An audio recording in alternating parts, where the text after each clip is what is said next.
Welcome to Jacket Jockeys with Justin. And me. Hey, we're back. It's been a while, although it hasn't been a while since our retrospective, but it's been a while since we had new episodes. And season 3 has finally arrived. Here we are, It has arrived with a bang. February And a quack. 20. A thing and a quack. I don't know. Mortimer was pretty quiet. Not a lot of quacking, Quiet, honestly. sweet, A very quiet calm, sweet, Mortimer. cuddly dog. Yeah, but he's got a mean quack when he I'm sure needs he to. does, and I hope we hear it in the future. I do too. Um, yeah, what a follow up to the whole nugget thing. Yeah. It's It's pretty precious. it makes sense, but yeah, there's something very I don't know. It's interesting that that's the direction it's taking now. Yeah, so we're going to as you know, if you're here in 2025 February watching along with us, we are dealing with two new episodes. They're doing that thing, coming out of the gate with two new ones. So we have season 3, episode 1 called "It Girl," which Oh is boy. definitely a troll, and then Yeah. A lot of trolling in that. we have okay, sorry, I'll come back to that. Yeah. And then we have season 3, episode 2 called "Dislocation." Also, not a troll, but a pun. Mm-hmm. Um, so we yeah, this thing it reminds me of when like there were a couple of times on Lost. Like the most obvious thing I can think of off the top of my head is like in the season finale when Sawyer actually says "Smokey," because Oh, it's like a thing the fans say, right. and then they like bring it into the show. Yeah. There's actually another example of that coming up soon. In Yellowjackets that I'll mention when we get there. But anyway, like we're going meta here. It's like they're very aware seemingly of what the audience is talking about, and they're like playing that Yeah. against them. Well, they've had 2 years to read all of our posts and listen to all of our Yeah. podcasts. And I do hope that they've listened to us. Hello, Yellowjackets team. Thanks for listening. I hope that we can provide you some advice, and feel free to consult in advance if you forget, for example, what the drug was in the syringe, because apparently you fucking did. Oh boy. Anyway, Here we go. minor point, but it's just like simple things. All right. No, So no, wait. What? Why? No. No. No. She brought her own vial of fentanyl. didn't she say when I looked it up on Wikipedia, it said it was phenobarbital. Wasn't it stated in the episode that it was phenobarbital? No, I don't think so. I mean, Lottie had phenobarbital to put in the tea when it was going to be like Yeah. Russian roulette, but fentanyl is what she used to kill Tori.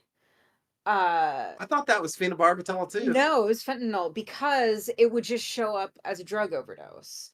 And there's this history of Well, why did they say addiction. that on Wikipedia? I mean, I think it's a logical conclusion to come to that it's the same drug that was at play that same night, earlier that night, or the night before, I guess.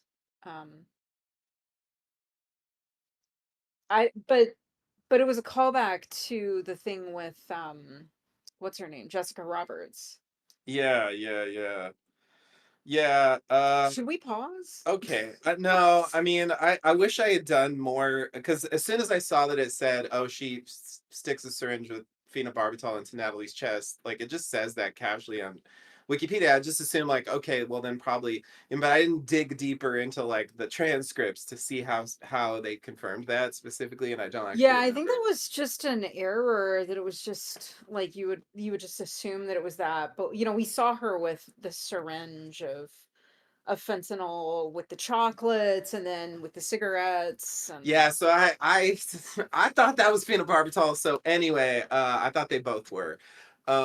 And I thought that's what she said, but I would have to look up the transcripts for that. We'll get back to you next week with an well, you update. don't have to because I'm right. So, anyhow. Well, I just want to verify because Uh-huh. I didn't Sure. I didn't look well enough in to be sure. You might be right, and Do we think obviously it's Mortimer? obviously that's what they think, but it seemed like an error to me, but maybe it isn't. We'll return to that later. But anyway, yeah, so we got quite a lot to get through. We got 2 episodes worth of stuff.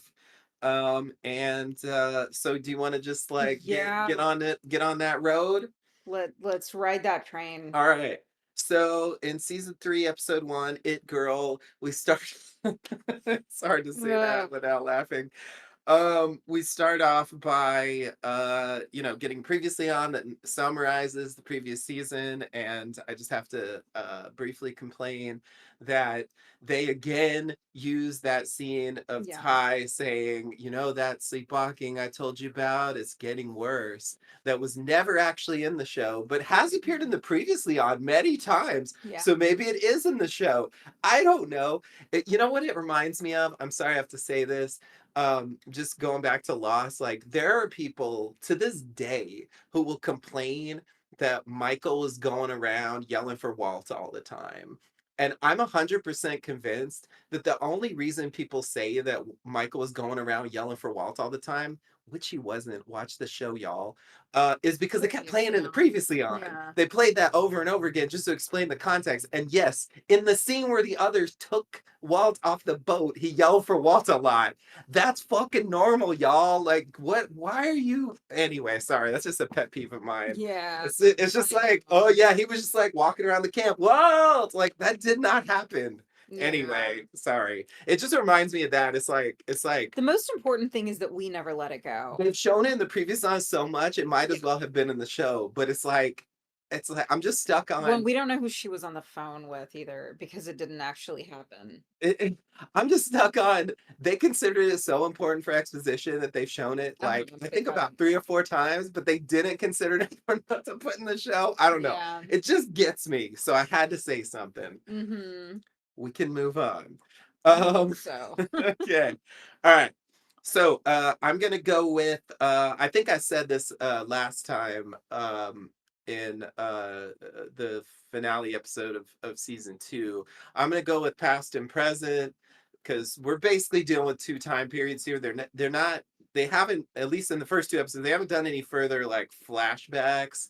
I don't think they really did those in season 2 either. I mean, the closest thing to flashbacks were like middle backs, Yeah. like from that interim period, but not like for before the crash and all that.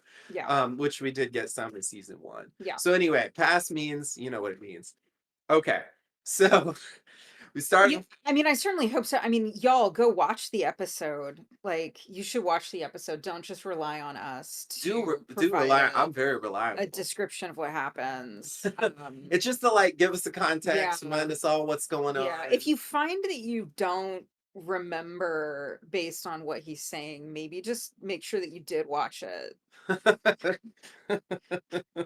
It's just like major spoilers if you didn't. Yeah. Yeah, if it was like, oh shit, it was actually that the new episode of Severance is what I had watched, but I forgot it did. All right, what happens?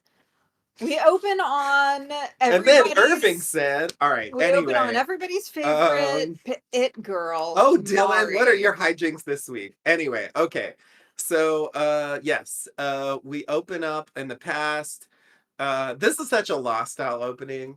We open up with like there's like multiple levels of trolling going on here. Yeah, Anyway, we see someone running and there's like sounds and they're basically like snow's they're gone. like mimicking the scene from the pilot, Yeah, clearly, like they're referencing it visually.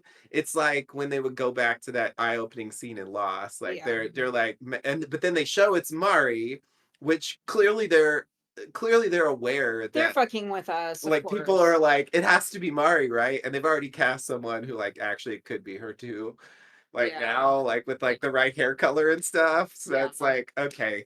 Anyway, I'm not so sure anymore. I don't think it matters that much. Going back to the season 2 retrospective, I think people are overblow that mystery a bit. That's my thought about that. Anyway, it's Mari, and we think like the other level that they're trolling us here is they're making us think that she's in a hunt, even right, though it's not winter, so we know it can't be the pit girl scene. Right. but Right. like they're making us, There's no costumes. yeah, There's yeah. I mean, exactly. they're just playing with our Yeah, expectations. Yeah. exactly. Yeah, they're trying to, yeah. She's running. She avoids two of them and then gets like leg tackled by Shauna.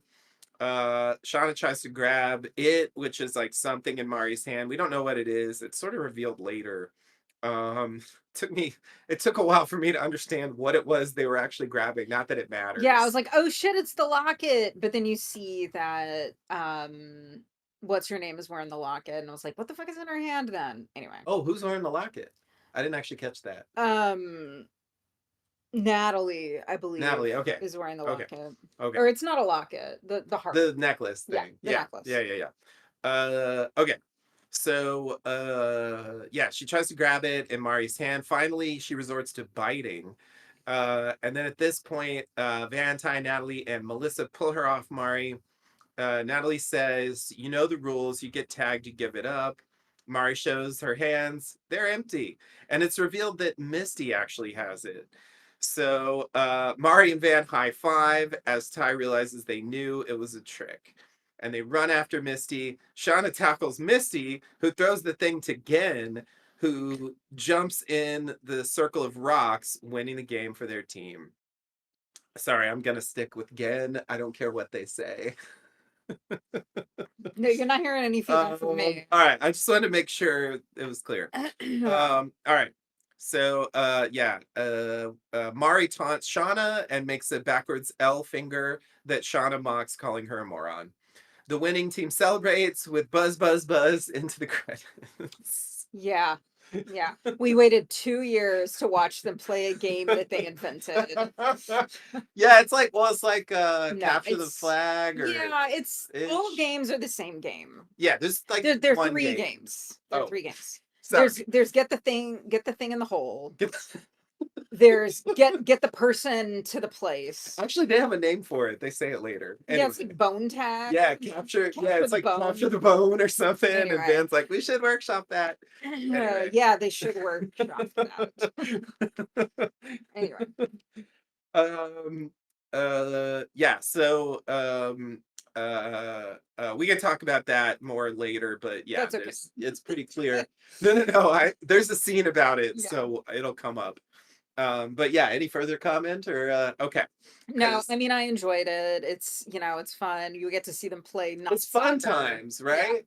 Uh, Like there's not been a lot of that in the except that you can wilderness. definitely already tell that Shauna wants to kill Mari, Oh and I man. agree with what they say later that they should have just eaten her first. Shauna is so mad and like I think I guess yeah, if I'm gonna speak overall, because we'll get several illustrations of this and I might as well just say it now and then I don't have to say it later. Um, I was complaining on the season two retrospective and also back in the day about the big outburst that Shauna has. And I think my main annoyance with it was the way they like brought up, you ate my baby. Like that just bugged me. But I think the general idea that she's filled with rage, that they're like leading it, like I that's okay. Like I think I'm sort of like softening on that thing a bit. Like now I've seen that they're following through, you know? Listeners, rest assured he will learn nothing from this. Look, it doesn't always happen, all right? And like stuff like that can be just functional and it can really annoy me. But yeah, Yeah. in this case, like it does seem like they were pushing the character in a certain direction that they're actually maintaining, and therefore I'm letting it go. Okay.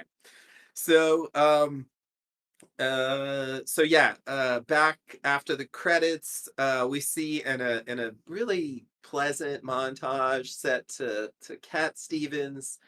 um, we see that they built a camp of huts to live in after the. Beautiful, beautiful like architecture digest level beautiful.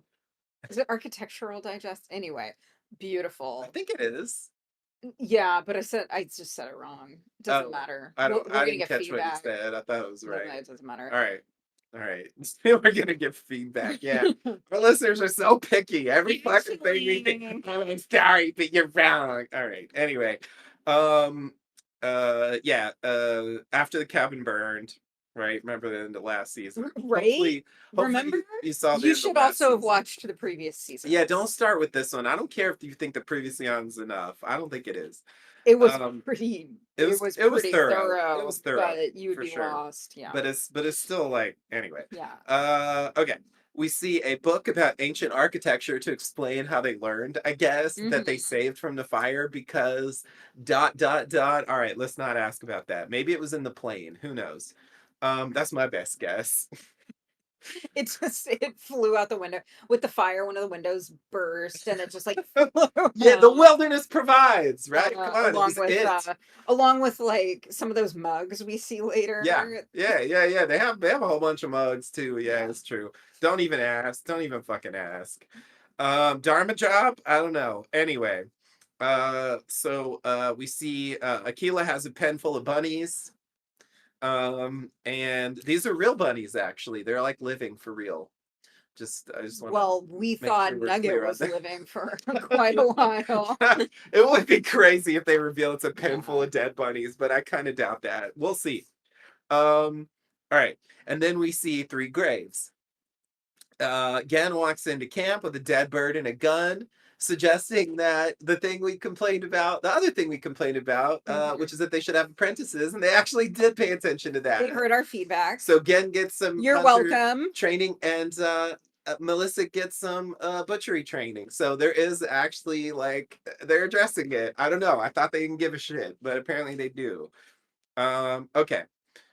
We see Van and Ty, and then we see some fucking new ass red shirt yellow jackets that they just threw in there, even though like I Yeah. feel like they showed everyone last season there isn't room for extras, but Nah, they did the calorie math. they need some fodder, and I guess we got a They need couple of some new. literal fodder. Yeah, like I don't know what their names are. If they become important, I'll look them out. But for now, I'm just gonna call them red shirts. It's Jessica and Jessica and Jalissa.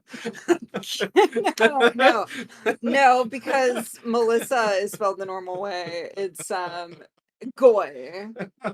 Jessica Jessica and and Goy. Okay, Goy all right, and gotcha. Gulia. Goy's actually Jewish, surprisingly. Anyway, Wow. No one saw that coming. okay. They wanted to confuse people. Okay. So, yeah. So I'll come back to that when and if it matters. But these characters play no role in these episodes, so Uh-huh. I'm not gonna bother. But they're playing telephone. And like Travis It's is at the so end, stupid. I hate and it it's so it's it's very much. touching. I wrote it's It, all very it's all touching. very So touching. I'm sorry, but you're Okay. wrong. It's all very touching. Yeah. And then Misty blows the horn, and they all gather. Mari taunts Shauna again. Natalie tries to stop it. Shauna turns away from the crowd. She's not going to the meeting. Natalie suggests going because, quote, Van's been working so hard. But Shauna asks Natalie if she's telling her to go, and Natalie says no. But Hmm. Shauna sarcastically says, "Thank you, my queen," and does a little bow and walks into a hut. And then Van says, "Welcome to the first summer solstice festival." And she First annual. There's a line because it's like annual. Oh, really? She says Yeah, annual? Oh, I didn't what write that the down. fuck? I mean, solstices are it's an annual thing, but it is a little bit like, whoa. Yeah, you're right. It's a commitment to be like annual. Yeah. I mean, if I'm reading the timeline right, this will be the only one for the record, Yeah. unless they do it when they come back. But anyway, um, let's see, where was it here? Right, here it is. Van congratulates the winners of Capture the Bone. Capture the That's the name of the game yeah. that she says they should workshop. So I think that means it was the Bone Talisman.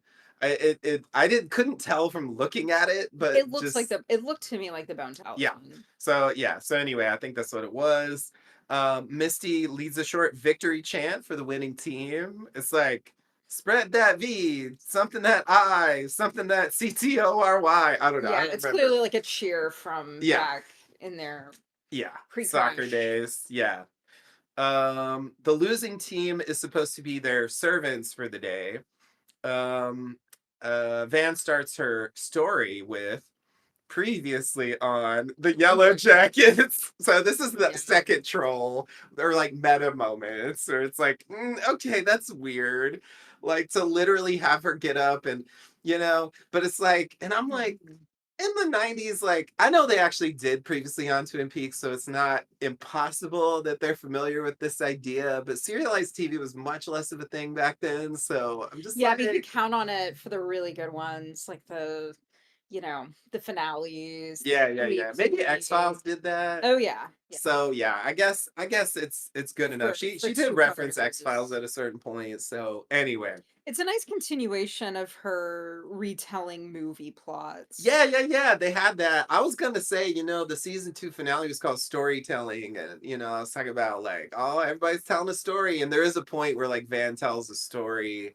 It's kind of similar to this actually. They kind of Uh-huh. gather around, and Yeah. it's about the wilderness and shit.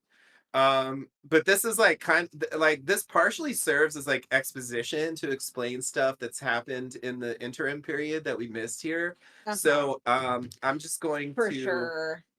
I'm just gonna actually read a lot of it because Mhm. I think it's worth saying. So we see some others there as Van tells the story, including Lottie for the first time. That's her first appearance. She wasn't in that opening game scene. Yeah.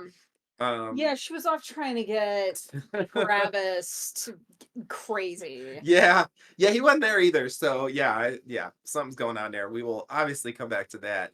Okay, on the verge of making history by sweeping nationals without giving up a single goal, thanks mostly to the raddest goalkeeper in the history of the sport.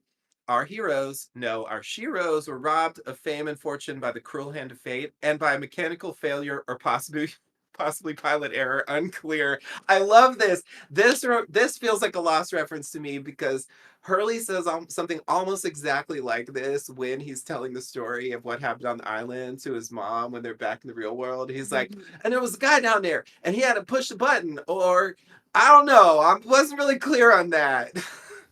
it's like it's like the show acknowledging, yeah, we didn't really explain that, so Yeah. deal with it because it's true. The crash has never been explained. I don't expect it to be. Okay, but no mere plane crash could keep our intrepid girls and a few dudes down. No, they rose to this new challenge like the champions they were always meant to be. At this point, Shauna cuts in from her journal, talking about the bad side of what happened from her point of view. She mentions Jackie and maybe mainly the baby thing and saying everyone else talked about sacrifices and miracles. And then we go back to Van, but with their sacrifices came miracles. They survived hunger, they survived blizzards, they survived the shit bucket. Now, could they survive an unthinkable attack by a raging psychopath, a homicidal monster masquerading as a hot, if you're into that kind of thing, high school soccer coach? You bet your ass they could. Now, thanks to their unlikely new leader, they worked for 12 days and nights to feed the very fire that destroyed their home. And seeing their courage and their faith, the wilderness then provided the greatest miracle yet. Spring came, and with it, a new beginning. During this, we see Natalie have a reaction to the coach thing. We'll come back to that. Travis walks away, and Lottie follows. After this, Shauna gives her version, and we cut back and forth between the two narratives. It is mentioned that Natalie trained Gin in hunting, and that Ty was in charge of building the huts. So you can take it up with her if you think they're good. Apparently, anyway, I that's think where they're that came from. too good is my point. Yeah, well, she's just too good. All She's right, just too look, good. it's Yeah. about doing shit She's a right champion architect, just like she's a champion soccer player. and champion state senator. Anyway, we'll come back to Mm. that. Okay. Shauna talks about worshiping spirits and feasting on flesh and says they liked it and invented fairy tales to cover it. She says even if they are rescued, they can never go home again, ending the rant mid sentence and looking at the camera. as we go back to the present. It's a weird moment. She looks straight at the camera at the end of this. Really? Yeah, I don't know what that's I supposed to can't believe mean, I didn't notice but that. it does happen. Yeah, it's Wow. right at the end when we cut out. Yeah, so this is like, like I said, is filling in. So like a couple of key bits of information aside from just like, okay, like, how they build these huts and blah blah blah. Like we learned that first of all, they fed the fire of the cabin for 12 days and like survived that way, and then like spring came. Like, so it's just like, how did they get through that period, right? Right. They're trying to explain that.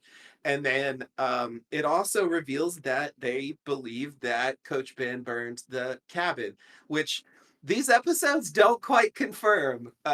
We'll see where they go with that. I feel like it is the only thing that makes sense, and it's like, and I'll mention later like a couple of points that I feel like point in that direction. But anyway, it's interesting that there's every opportunity to confirm it, and they don't. So, uh, but they think that he did it, which is very logical. That's why we think it. Um, as mentioned later, who the fuck else would do this? Um, but yeah, this whole thing,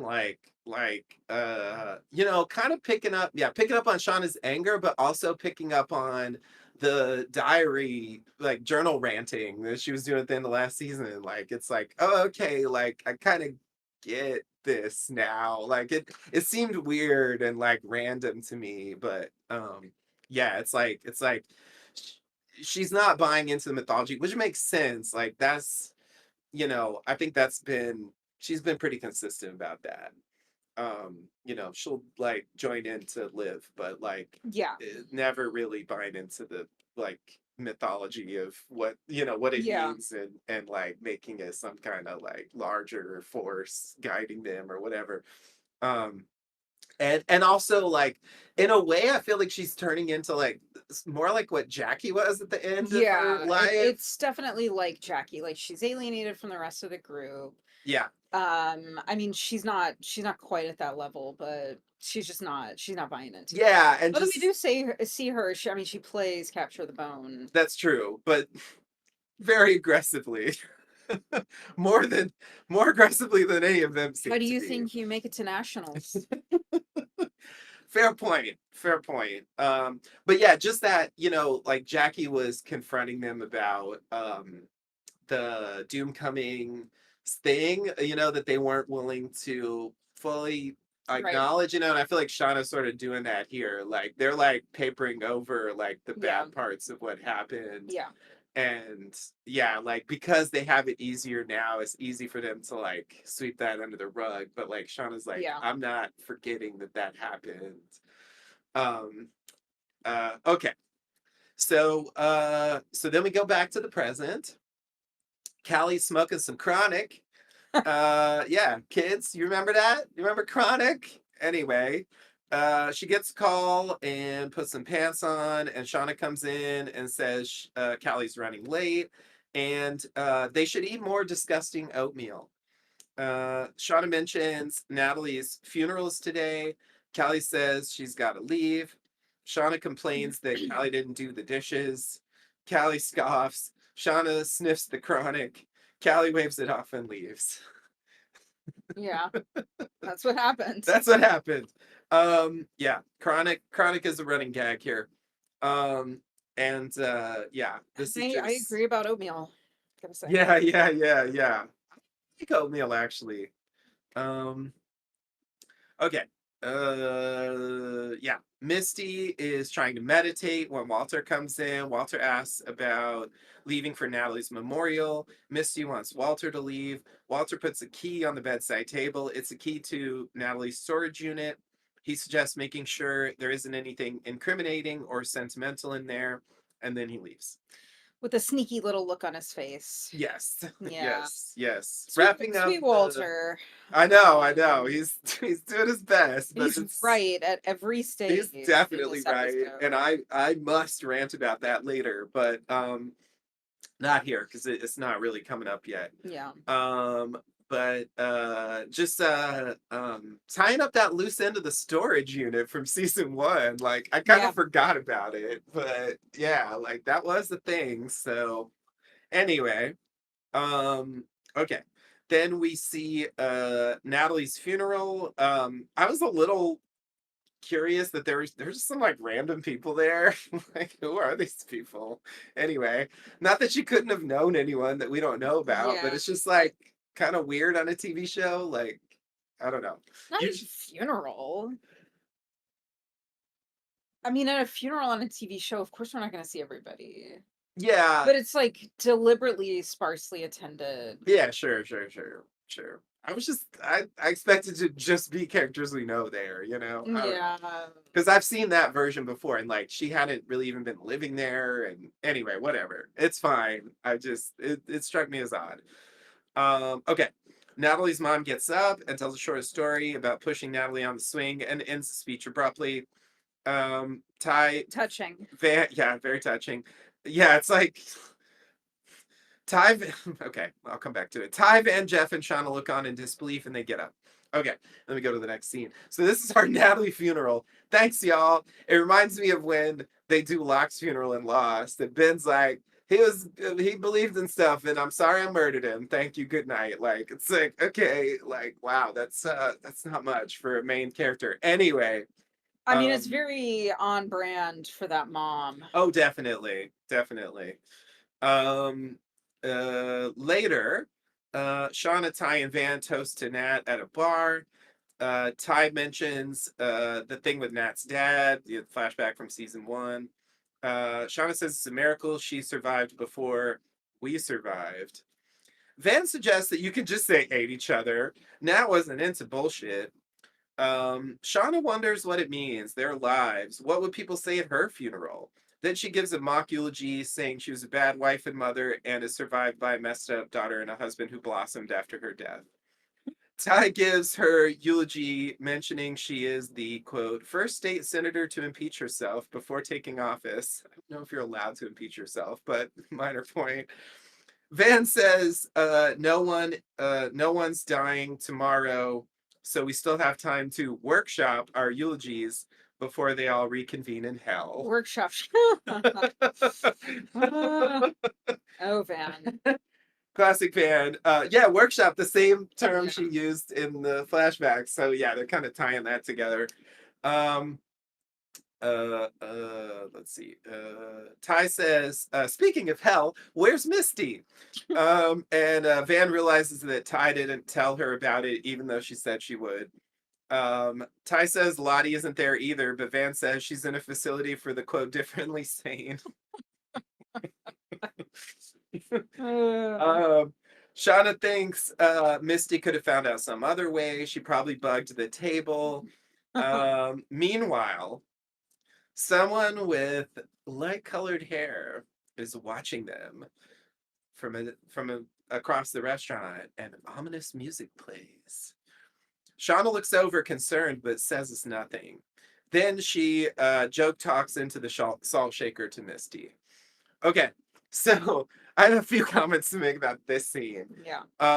So just a minor point. Again, God, am I gonna be talking about Lost all day? I think I am. Let's not. I'm sorry, just minor point. So like something that kind of bothered me, it's not just Lost that does this, but this is an example that comes to mind. Like when there's a thing on the show that is kind of a secret that they aren't showing or saying out loud for a long time, like then once it's kind of out in the open, people will just talk about it like whatever. Yeah. So it's like the Jeremy Bentham thing on Lost. That's Locke's alias when he goes back to the real world. And they're saying Jeremy Bentham for season 4 entirely. And then when it gets to season 5 and they reveal this Locke, Hurley's like, you mean Locke, right? And Simon's like, yeah, it's Locke, whatever. Like, they don't care, right? Because we're done with that like subterfuge. So this whole thing, like, you could just say we ate each other.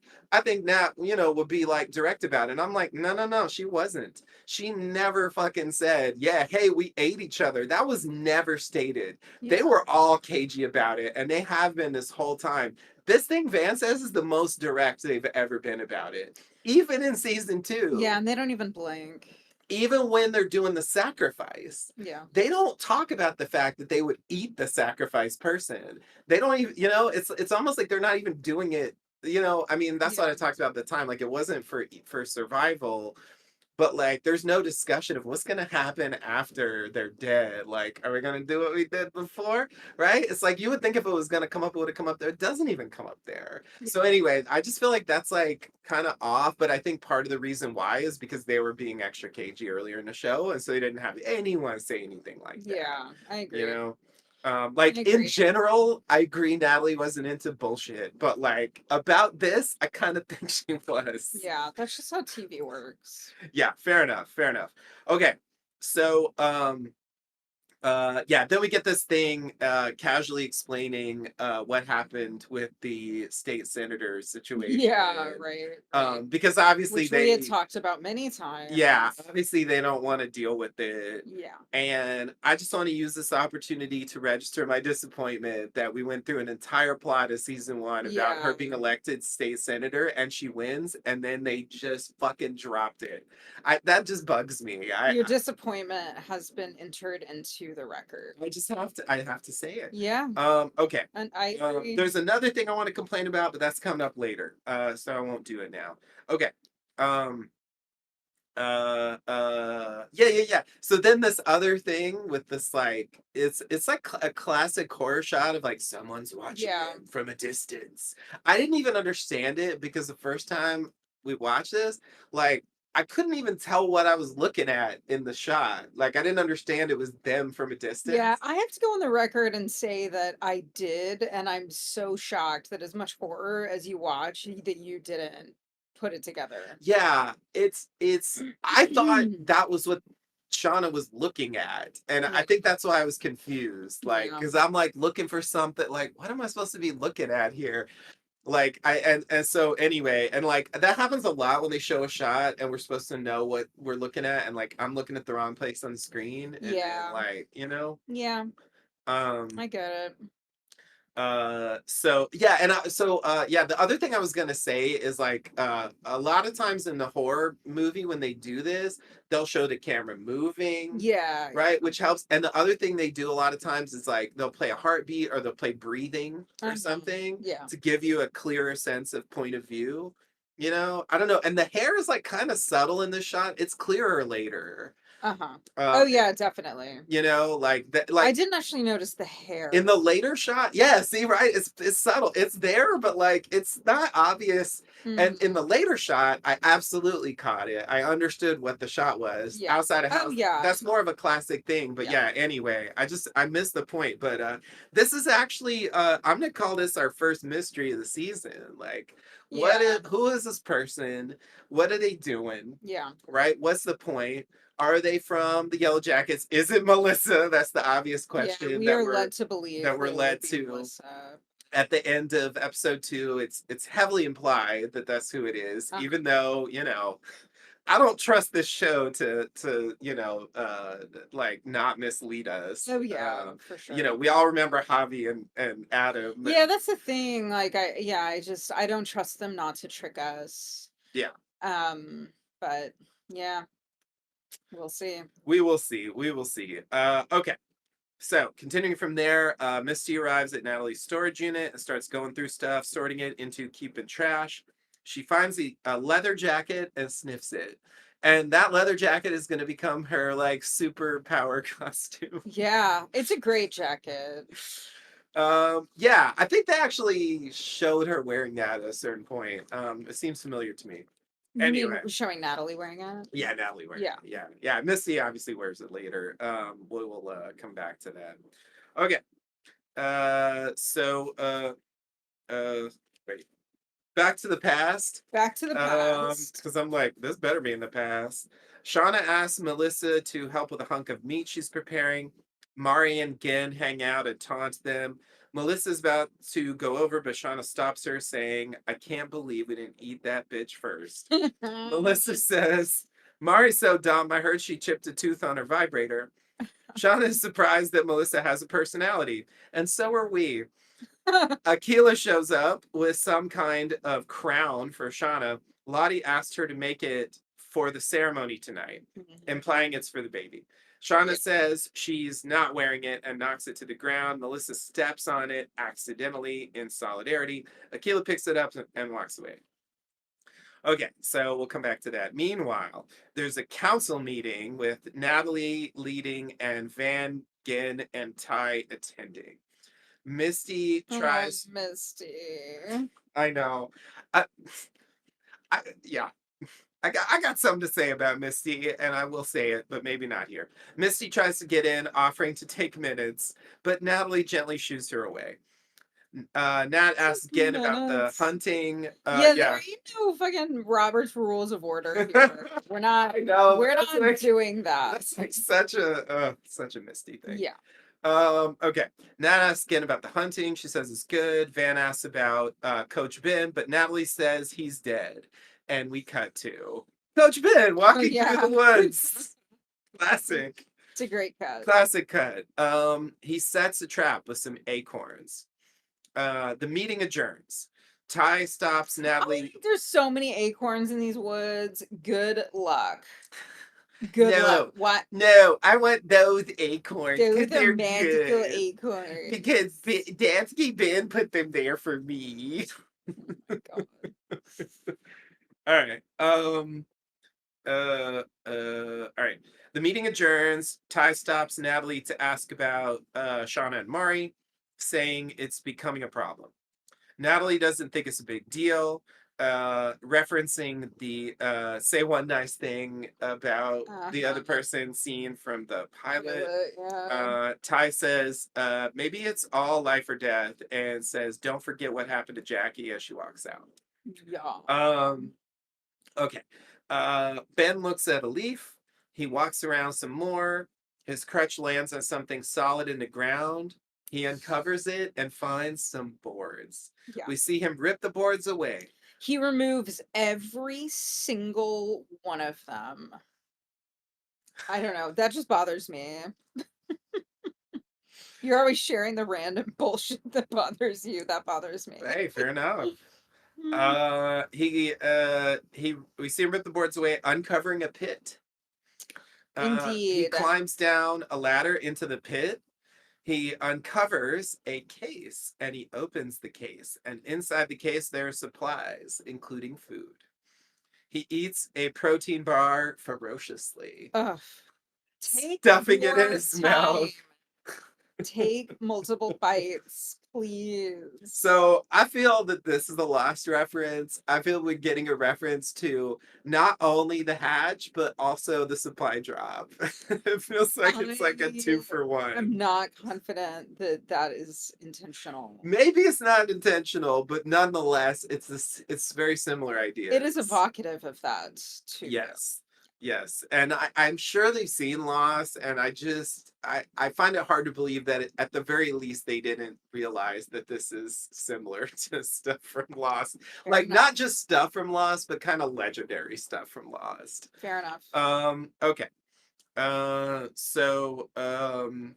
Yeah, we'll come back to that. Oh, sorry, I just wanted to say, I do think that I think this is the pit from the pilot. Oh yeah, I definitely think this is a pit. Which means that they didn't dig it. It was already Yeah, there. Like which maybe is Cabin Guy did it, I guess. Like I yeah. don't really know what to So think. so I mean this is really interesting. Who put this here? Yeah, I guess this is a Where are they mystery. now? Yeah. Yeah, I find it quite interesting. Because like Cabin Guy's the only candidate I have for like who could have done, you know what I mean? Like if Yeah. it wasn't Cabin Guy, who the fuck was it, you know? Yeah, but I mean it But wasn't in suggests French, although was he French or they just made that up? Anyway, sorry, go ahead. I think they just made that up. I think they made it up too. The yeah, I mean it's kind of we don't we don't see everything that is in those because there's multiple of these Yeah, case things. yeah Yeah, you're right. We only see um one. crate, what is the word that I'm looking Oh for? yeah, Crate? you could call them There's crates. some kind of word anyway, like a footlocker kind of a thing, Yeah, but anyway, they're really sturdy, like yeah, big things. so it's sort of we don't see what like it doesn't obviously look like a prepper, kind of a thing, but it doesn't obviously look like a hunter kind of a thing. But I What's can't a prepper? prepper like doomsday prepper. Oh, You gotcha. Yeah, yeah, know, yeah, yeah. like it's but it's kind of you know, and it's hidden. Yeah, It's why not was that clear there? how close it is to the cabin. It doesn't seem like it ought to be that close to the cabin, Yeah, and it's hidden. yeah, And so like somebody put it there. yeah, And if it was cabin guy, why is it so far from the cabin? And if it wasn't cabin guy, what else is nearby? yeah, yeah, yeah, yeah, There's no road. So they got that stuff there somehow, you yeah. know? So these are questions. I, as you said that, I just had a thought because there is this extra episode from season two Yeah, it might connect to that. that they said they were going to release between the two seasons, but changed their mind. And uh, as you said that, I started to wonder, oh, did they change their mind because they want to put stuff in season three and like maybe even film some more scenes and like kind of change that episode to release later? Yeah, that makes Like, sense. I feel like that could be true. Like, they realized like what they did maybe wasn't enough, or they wanted to add something to it and incorporate, and Mhm. also like add intrigue to season Add three, intrigue. Yeah, I can see because we that. already saw the cabin guy thing. Like, this is a different, Yeah. you know? So either they already put it in the episode or they'll add it. I don't know, like, which Yeah, way. but if like cabin guy, let's say cabin guy starts to go crazy, or maybe it's not go crazy, maybe it's something else, but let's say cabin guy is maybe tuning into whatever it is that Javi is tuning into, Yeah. or Travis is tuning into, or that Javi was Yeah. tuning into. I mean, Was. there's Yeah. like there's something that people are tuning into. There If is. it's making, and if that's connected to why he, let's assume that he carved the talismans, um, and whatever that was also led him to dig this pit and hide supplies in it. Hmm. Um, yeah, I don't know.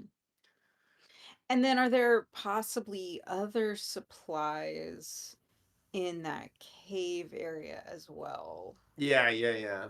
Yeah.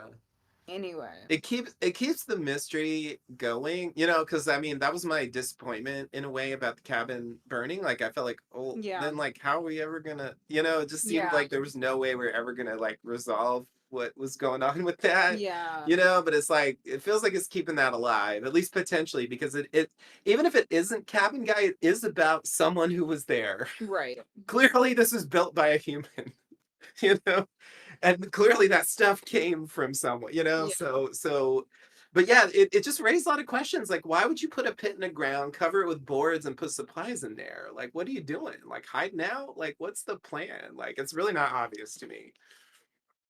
yeah.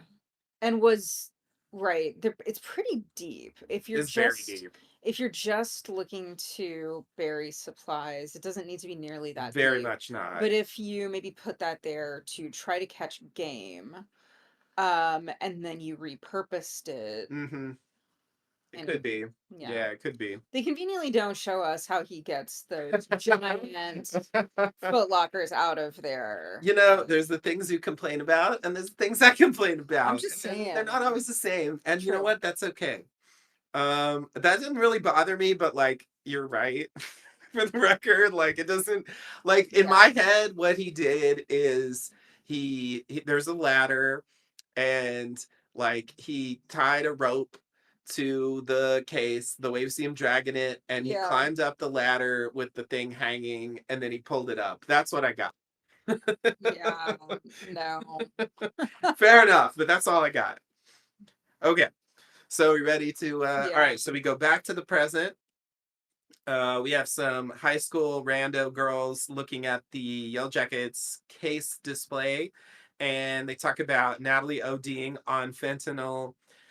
They also talk about what they did in the woods, getting it specifically wrong, but vaguely right. They mention Callie's mom was out there. They talk about getting Kyle drunk and finding out if Callie is into freaky shit too.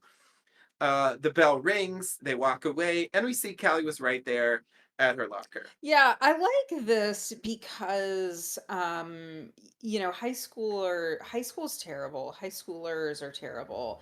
And everybody knows about the Yellow Jackets. And so Yeah.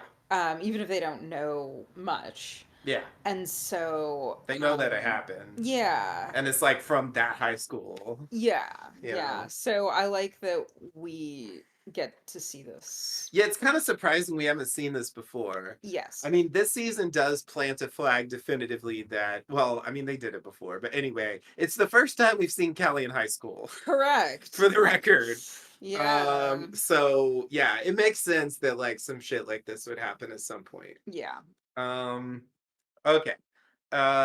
Obviously there's gonna be follow-up on that. Oh yes. All right.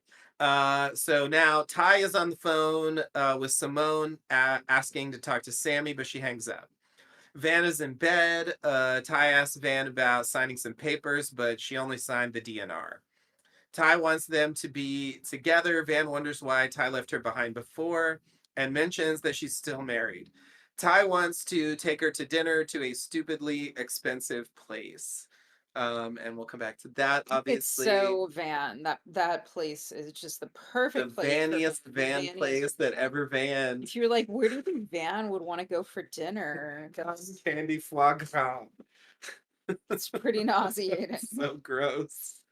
Yeah, it's like it feels like Portlandia or something. It's so Uh-huh. like ridiculous. Yeah. Anyway, okay. So here's where I must make a little comment. Do. I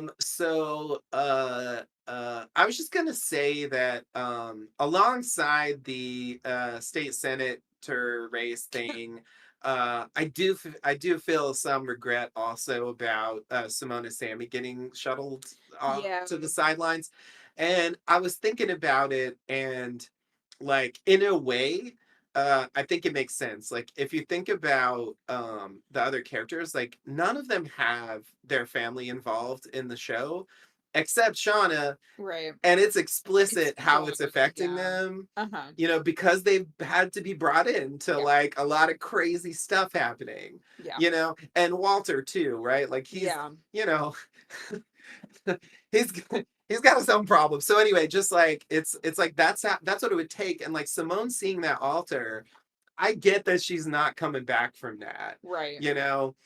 And so it's like it's sort of logical, but I also like we invest in that in season one, and so Yeah. I just kind of miss that it's sort of like not even on the show anymore. I don't know. Yeah, I agree. But I didn't think they were gonna have anything new to do with it. So in that sense, it Yeah. doesn't bother They'd me. have to be brought in, Yeah. and like I don't see Simone buying it, and like Sammy's Right. like too young to be like getting into like this kind of like Callie's like barely old enough to be, Yeah, kids' stories are always a liability. Yeah, exactly. And he's gonna get old too fast. That's another problem. Well, So yes. there's like a Walt thing and yeah, just like practical like Yeah. do you really want to bring like a what like 10-year-old into this? Like that just seems like anyway. Mm-hmm. So That's bad parenting. yeah. So I'll give him that, but yeah, I enjoyed that plot of Yeah, season 1, and so I'm sure. just like I don't know. I just wish there was more follow-up. Anyway, Yeah. okay. Let's see. So where do we go from there? Lost my place. There it is. Okay. Callie looks at her phone and receives a delivery from Randy. Randy says it's a weird order, and after some banter, hands it over. Callie goes back into school. Okay, so Yeah, small. I'm pretty amused by this. It's like that is definitely gonna get you fired. Well, I was thinking about it because there's a conversation later where Jeff's like, "It wasn't human, was it?" And Shauna jokes like, "I don't think you can DoorDash human entrails," and Yeah. it's like, "Yeah, I agree, ha ha ha." But she did DoorDash that shit. So it's like, Raw meat. so here's the rationale I came up with. I feel like it's possible that you could get a DoorDash from like a butcher shop or something and Okay. order that kind of stuff. Okay. Like, because they do go to like all kinds of places, Sure. and like you could probably get that at a butcher shop. And so, So you just got to go to a human butcher shop. human butcher shop, hello. Anyway, all Caught right, that's my himself. explanation. But yeah, we get our little Randy update. Randy update. He found a job, you know, he's back with Tammy. Good for Randy, putting his life back together. Anyway, you know, the blackmail, the B-mail didn't quite work out. Email. Um, Oh. okay. All right. Shauna searches Callie's room and finds two joints. She blazes one up, and the principal calls about Callie, and Shauna is shocked, and we'll come back to that later. Shocked Shauna. Yeah. Yeah. Yeah. Okay. So then we go back to the past. Lottie muddles some mushrooms into water that Travis drinks. Ugh, She yeah. stands by asking Travis if he feels anything. Travis sits next to her and she says, "Dude, you're so high." She says it's okay to be angry about what happened to Javi, etc. Travis says, "What about Shauna?" But Lottie says it's not a competition, and Shauna was not so receptive to her help. Lottie indirectly reveals that she saw shrinks. She talks about the pills stopping her from seeing things. Then she says it's Travis's therapy session. Travis says she saw things out there, but Lottie adds, "Until I didn't." Travis seems to hear something. It's the trees. They're crying. No, they're screaming. He touches a tree and has a fit. Lottie yells at him that it's not real, and she verifies that she can't hear it. But Travis adds that she will. Ominous shot of the Yeah, tree. very ominous. Very ominous. So And indeed, yeah. It's weird, right? it seems to come true. It's weird. They're like Travis's. So yeah, this is a thread through these episodes of like Lottie trying to, for whatever reason, like it's not really clear how this happened. I think you know because there was a Lottie Travis thing in season two, Yes. you know, and you know that I didn't quite understand the point they were making, but I think now it's sort of like okay, maybe I get it, maybe I get the point that they're leading Travis into a place where he's willing to like drink this like mushroom elixir and trip out and like try to like you know go into like Lottie's weird spiritual beliefs and stuff. Yeah, Like and right, it helps us to get a sense of how he goes from the Travis that we've seen up to this point to the Travis in the present right. timeline. Yeah. It does connect some of those dots because we didn't know about this when we learned that stuff. Yeah. So yeah, no, I agree. Yeah, it's an interesting point.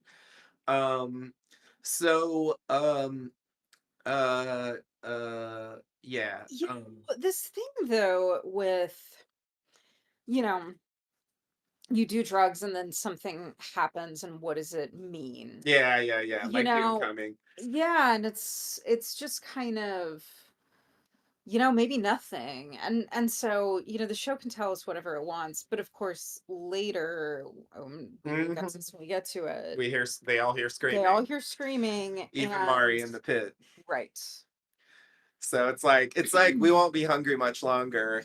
It's like it seems like it's making a prediction or like the red blood and the smoke or whatever, you know? It's like, Yeah. oh, is he predicting shit now? You know, is he like tuned Yeah. in the way Lottie was? Like it seems like it's implying that. Yeah. Um, Definitely. if we want to believe it. And you know where I stand on that. Yeah. I just wanted to point out that I like this moment where Lottie says, "Dude, you're so high," because like Really. I appreciate the fact that there's times where Lottie is just like totally normal She's just a teenager. teenager. Yeah. Yeah, it's like that thing with the competition with Natalie in season Yeah. 2, you know, Yeah. like good job fucking loser. You know, it's like Yeah. there's this like part of her that isn't a goop sorceress as Shauna describes her I later. love that Yeah. goop sorceress. It's so You good. know, like it's like she can just kind of like pull back on that Yeah. and so anyway like yeah it's like when I watched it I was like oh I forgot she's like dude you're so high. Yeah, there are those moments with all of them where it's like, "Oh, right, you're a teenager." Yeah totally um okay So yeah, we're coming back to this plot because this is Yes. a thing. I suspect this is a It thing for a is decent a part of the theme. season, honestly. Yeah. Okay. Ben covers the pit with a classic blue tarp. Also feels like a lost reference. Then he covers the tarp with some dirt. Like, where'd he get that tarp? Anyway. Yeah, don't Um, ask. yeah, it's the same kind. Thank God for tarp smugglers. Anyway. Oh boy. Then he covers the tarp with some dirt and roughage. And then we see that he got the cases out somehow. You know, your Mhm. point. You know what? When there's no possible way for something to happen, just have it happen off screen. Yeah. Screenwriting tip for you kids. Okay. He leaves some bait for quote Bambi, and drags the cases on a rope. Okay. Will Bambi arrive? We'll see. We'll see. All right. Jeff. Oh, I forgot to put. This is transitioning back to the present. Obviously, Jeff's not in the wilderness, y'all. So back in the present, Jeff asks Shauna about the guts incident with Callie. Shauna minimizes it. Jeff wonders if the guts are human, but Shauna is skeptical that you can DoorDash human entrails. Jeff wonders why she would do it. Shauna offers some flimsy excuses, and then she eats some chips. Jeff wonders why she's so hungry. Jeff summarizes the stuff that happened at the end of season 2 that Callie saw and the stuff she knows about them. Um, Mostly about Shauna being a murderer. Anyway, so it's like, yeah, Mhm. I did some blackmail. I'm sure it's mostly that. Like, yeah, I don't think that's a big deal, Jeff. Calm down. Aw. No offense, but like, Poor Chef. on the scale of what's happened, that feels like it's pretty close to the bottom. But I mean, he was there with like the He other was there. It's true. murder. It's true. Um, Jeff catches a whiff. Everybody's forgotten about Kevin. Anyway, go ahead. Yeah, he isn't even mentioned. Yeah. Neither is Matt, actually. I forgot about that. Yeah. I still expect it later in the season, Yeah. but it doesn't come up. Jeff catches a whiff and asks Shauna if she smokes some chronic. But Shauna denies it and said, don't call it chronic. The kids don't say that anymore. Okay. Then we go to Van and Ty at the fancy restaurant getting served foie gras with house-made cotton candy. The chef recommends one bite. One bite. Chef recommends one bite. This bite is worth more than you can make in a month. All right. Anyway, Uh, they eat it in one bite. Vander. Van wonders. Is that Vanders? Anyway, Mhm. Van wonders why people come there. Ty proposes getting some cheap food and eating on the roof. Van agrees. Then Ty proposes a dine and dash. What could Ty, possibly go wrong? yeah, I know, right? It's innocent fun. Ty goes first. Van waits a bit and then gets up. She meets Ty outside. The waiter comes outside and calls to them. They run. He chases. They get away as a bus almost hits the waiter, but he's saved by a good Samaritan. But then he has a heart attack. The Samaritan tries to save him. Then we go over to Ty and Van. They make out to glycerine. Ty sees the eyeless guy, but doesn't tell Van. This is the only, like, even remotely the bad one thing Yeah. that they reference Yeah. in this pair of episodes, for what Uh, it's worth. yes. It was only a matter of time before Glycerine came on to the show. Yes, totally Um, agree. Totally agree. Also, no waiter will ever do this.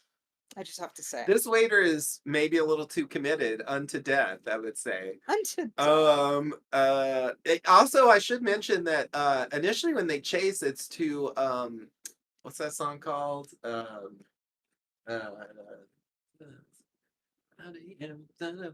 Think we're alone now. Yeah, Oh, sorry. yeah.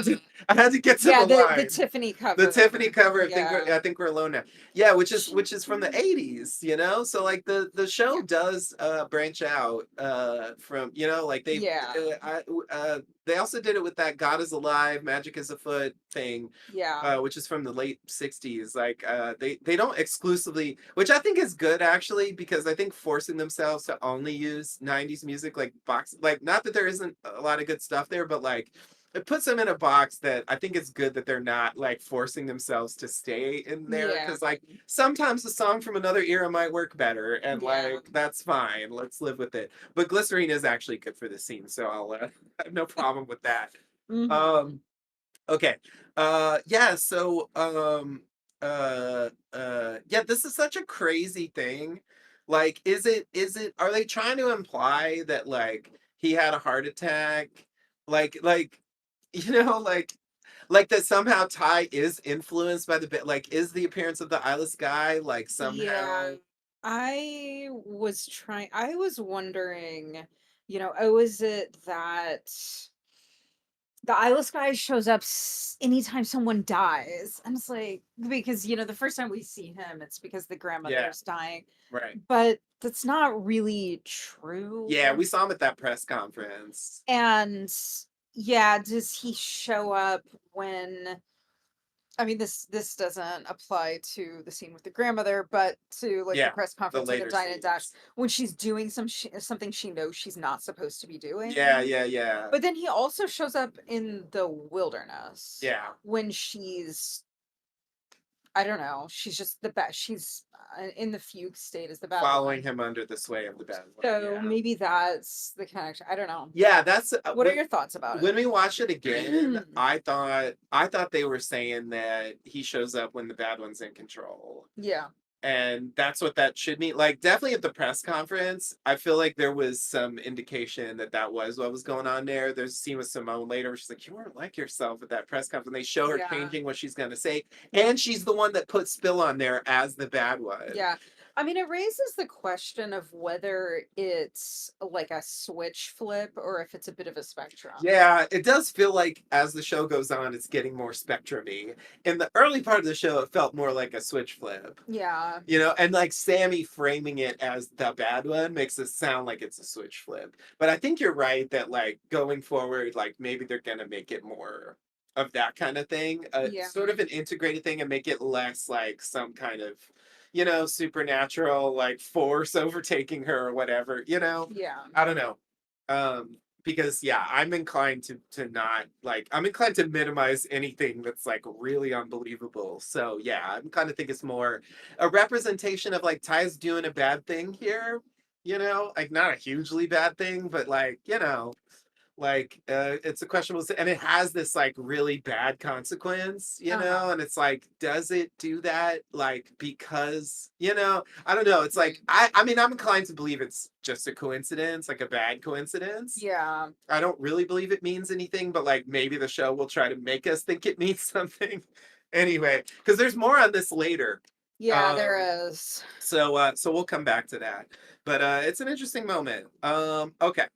So we go back to the past. They're having a solstice dinner with the losing team as servants. Gen. Oh my god, I slipped up. Gen says, "Garcon." Ugh. I think repeating a joke from Pulp Fiction. Anyway, Shauna openly spits in Mari's soup. It's so open. Like just right in her face, spits in Yeah. it. Mari complains. Natalie confronts her, but she denies it. Shauna tells her she should eat, but Mari pours it on the ground and then they start fighting. They break it up. Natalie puts them on house arrest for a week, but Mari says, fuck this and leaves, and Natalie lets her go. Ooh. Because, like, Yeah. what are you going to do? Arrest me? Anyway, Yeah. um, yeah, so we'll come Yeah. back to that, but damn, Sean is so harsh in these episodes. She It's like is. holy shit. I don't like Mari really, but like this just seemed like too much to me. I don't know, I like don't know. I think it was just right. No, it's really bold. I don't feel like Mari did anything in this episode that really warranted that. Yeah. I can understand being pissed, but like she was just making fun of her for losing the game. Like it's not like that, like Yeah. It's not. It's yeah, and as you pointed out, the playful trash talking yeah, is is a thing. just it's part of the sport. Yeah, it's part of Exactly. being on a team. Totally, totally. And also to come to Mari's defense, I will never forget that in the moment when Shauna's giving birth, and this whole crazy thing's happening, Yeah. and Lottie's like, it should, ask the wilderness for help or whatever. And the thing she says is, "Wilderness, I hope don't let Shauna die." Yeah. That's what she says. Like, it's Yes. like there's nothing malicious about that. No, there's And not. like and this is like one of her main points of like where her aggression is coming from. And so it's like, did you hear that? Like, give her some credit. Like, Jesus. Yeah, I agree. I think I said this when we were doing the podcast, the rewatch podcast, that really thought that Mari was just insufferable all the time. But on the rewatch, she's not that bad. I mean, Yeah, she's really annoying in this episode, yeah. but she's not that bad. Yeah, and she's definitely annoying at moments in season two. Yeah, But I agree, like the overall picture was more mixed yeah, than what I expected from my yeah, memory. So yeah, like I don't know. I'm not convinced that she's that much worse than any of them are. yeah. Okay. So we go back to the present. Misty walks into a bar and orders a whiskey straight. She jokes about she jokes about tax season. There's some really funny lines about tax season. I won't repeat them, They're but so funny. it's like really funny. It's really Like she says, like, initially the bartender, like, "Oh, I'm not here to do my taxes," funny. and then like, it's not even tax season. It's Mhm. like, well, like, but you can do your taxes early. Well, Yeah, that's a little early that's to do your early. taxes, if you know what I mean. Like, she's like having a It's routine so good. that I like no love one's it. paying attention I to. love it. It's actually a great scene. And yeah, I just have to. I mean, I'm not alone in praising Christina Ricci, but Yeah, she's so this is one of the reasons why we gotta have the adult plot. yeah, Because I mean, I like the younger Misty a lot too, but like this stuff's incredible. she's so good. Okay. Yeah, so a guy comes up and compliments Misty's jacket. No, Yeah, yeah, shouldn't have done that. Yeah, what the fuck is wrong with you? Like, how dare you? yeah, That's literally all he said. Nice jacket. it comes across as sincere. I think it was sincere. I think it was 100% sincere. And it's like, not, yeah. He almost gets his crotchlet on something. She's not taking it that way. Okay. So then we get a montage of Misty drinking whiskey. The bartender eventually cuts her off. And she sees T and Natalie in the mirror telling her not to take shit from anyone. Yeah, And then she looks at Jacket Guy playing pool and goes over and asks if he has a problem with her jacket. And he says he just liked the jacket. And Misty says she doesn't look like a threat, but she's lit dicks on fire. That was the line. And then she throws beer at their crotches and grabs a candle. it's so funny. It's so funny. It's so funny. So, of course, this is a callback to her and Natalie going to meet that guy from online to try to get. Oh fuck! I forgot about that because I was like, really? I don't know what she's talking about. Is she just saying that? I forgot about Oh, that you forgot scene. about that? I Yeah, but did. they have like lighter fluid Yeah, in the candle. the Or guy it's from gasoline. Natalie it's siphons from the gasoline from a car. car That's what they pour on to him. use it, and so Yeah. she uses a beer and a Yeah, yeah, candle. it's a bottle of beer that they're drinking, and she just like throws it on him, and then grabs a candle, and then she yells for a lighter, and Yeah, then they call for security uncertainly yeah. because they're not really sure what to do. This whole thing is so It funny. is such a ridiculous scene. I'm Yeah. glad you reminded me of that because I'm like, that's such a specific thing to say, and I'm like, is that a thing from the wild? Like, I'm like, does she light like? I'm just No, like, but how they is she gonna light threaten. Coach Ben's dick on fire later? Like, I'm just like, what the Yeah, fuck? because it's Natalie's idea, and they threaten Yeah, to do it, but of course, yeah. they're not going to do Yeah. it. They don't. They use it as yeah. They get the information from Yeah, the like murder board guy. yeah. So like yeah, totally. No, that's a good. I'm glad you remembered that because man, I was confused even though I like the scene. Okay. Yeah, this it's interesting that she sees the younger Natalie in a mirror, you know. Now Yeah. part of that might just be they don't have Juliette Lewis. Yeah, So it could be. Well, and I think also the the idea of her in the past being their leader and yeah. that being a formative experience for her. But it's also like wearing a jacket like makes her want to be like Yes. Natalie somehow, you Yes, know? Like definitely. drives her to do like stuff she thinks Natalie would do. And so it's like then she's seeing Natalie as this like, you know, devil over her shoulder, like egging her on, you Yeah. know. Um, but yeah, no, I think this is like and I guess the other thing here is that like Misty is often being mocked by people, Yeah. and so she's just unable She's set to up to interpret it that way. yeah, she can't just accept a genuine compliment. Yeah. She's like immediately like thinking there, but I really there's no indication that that was the case Yeah. that I could tell. Okay. So then we go to Shauna's homeschooling Callie about the Teapot Dome scandal. Which Um, we all know so and well. I'm just going to give y'all a very quick Wikipedia history lesson about it, just in case you were wondering, as I was. The Teapot Dome scandal was a political corruption scandal in the United States involving the administration of President Warren G. Harding. Oh. It centered on Interior Secretary Albert Bacon Fall, what a name, Wow. who had leased Navy petroleum reserves at Teapot Dome in Wyoming, Okay. as well as two locations in California to private oil companies at low rates without competitive bidding. The leases were the subject of an investigation by Senator Thomas J. Walsh. Convicted of accepting bribes from the oil companies, Fall became the first presidential cabinet member to go to prison. Mm, But no one was convicted of paying the bribes. And this occurred in the 1920s, for the record, in case you don't know when the okay. Warren G. Harding administration was, because I didn't. I I had did to not look know it that. up. Huh. So yeah, that's what the Teapot Dome scandal was, in case you were wondering. I know you could Wikipedia, but I heard there's been a recent YouTube scandal of this guy who like had a really popular YouTube channel for a long time and then just abruptly quit and was like, "Yeah, I didn't give a shit. I just did it for the money, and all I did was read shit from Wikipedia to people, and they watched it, and I made money off that." And I'm like, you know what?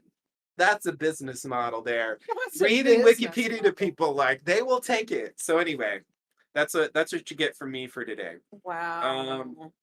okay. That's everything about what just happened is ridiculous. Yeah, it's a weird scandal. People were really mad. But I'm like, whatever, y'all. You could have read Wikipedia. All right. So Callie doesn't want to do it. Shauna threatens taking the car away and gets her back on the teapot thing. Tally Gets her back on the teapot. Tally, not Tally. Callie tells a bullshit story about a teapot falling and almost killing President Trump, but Shauna corrects her and says that it was Harding. That's the only thing she corrects her about. Only thing.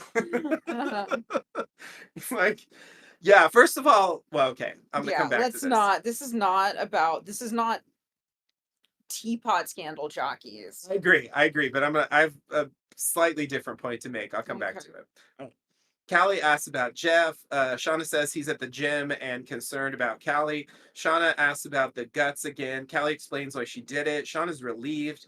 Callie offers to show her the video, and they watch it together as we see the video, and Shauna fucking loves it. Of course she does. So yeah, it's like I mean, doesn't everyone dream of having a mom you can show that shit to and love it? Anyway, I mean, um, it's very it's like funny. you're kind of lucky. Sure, she's a murderer, but you know. Anyway, I was just gonna say that like I'm a little incredulous that they would cover such a recent bit of history in high school because that Oh was certainly not God. my Yeah. experience. Minor nitpick. Uh-huh. Okay, all right.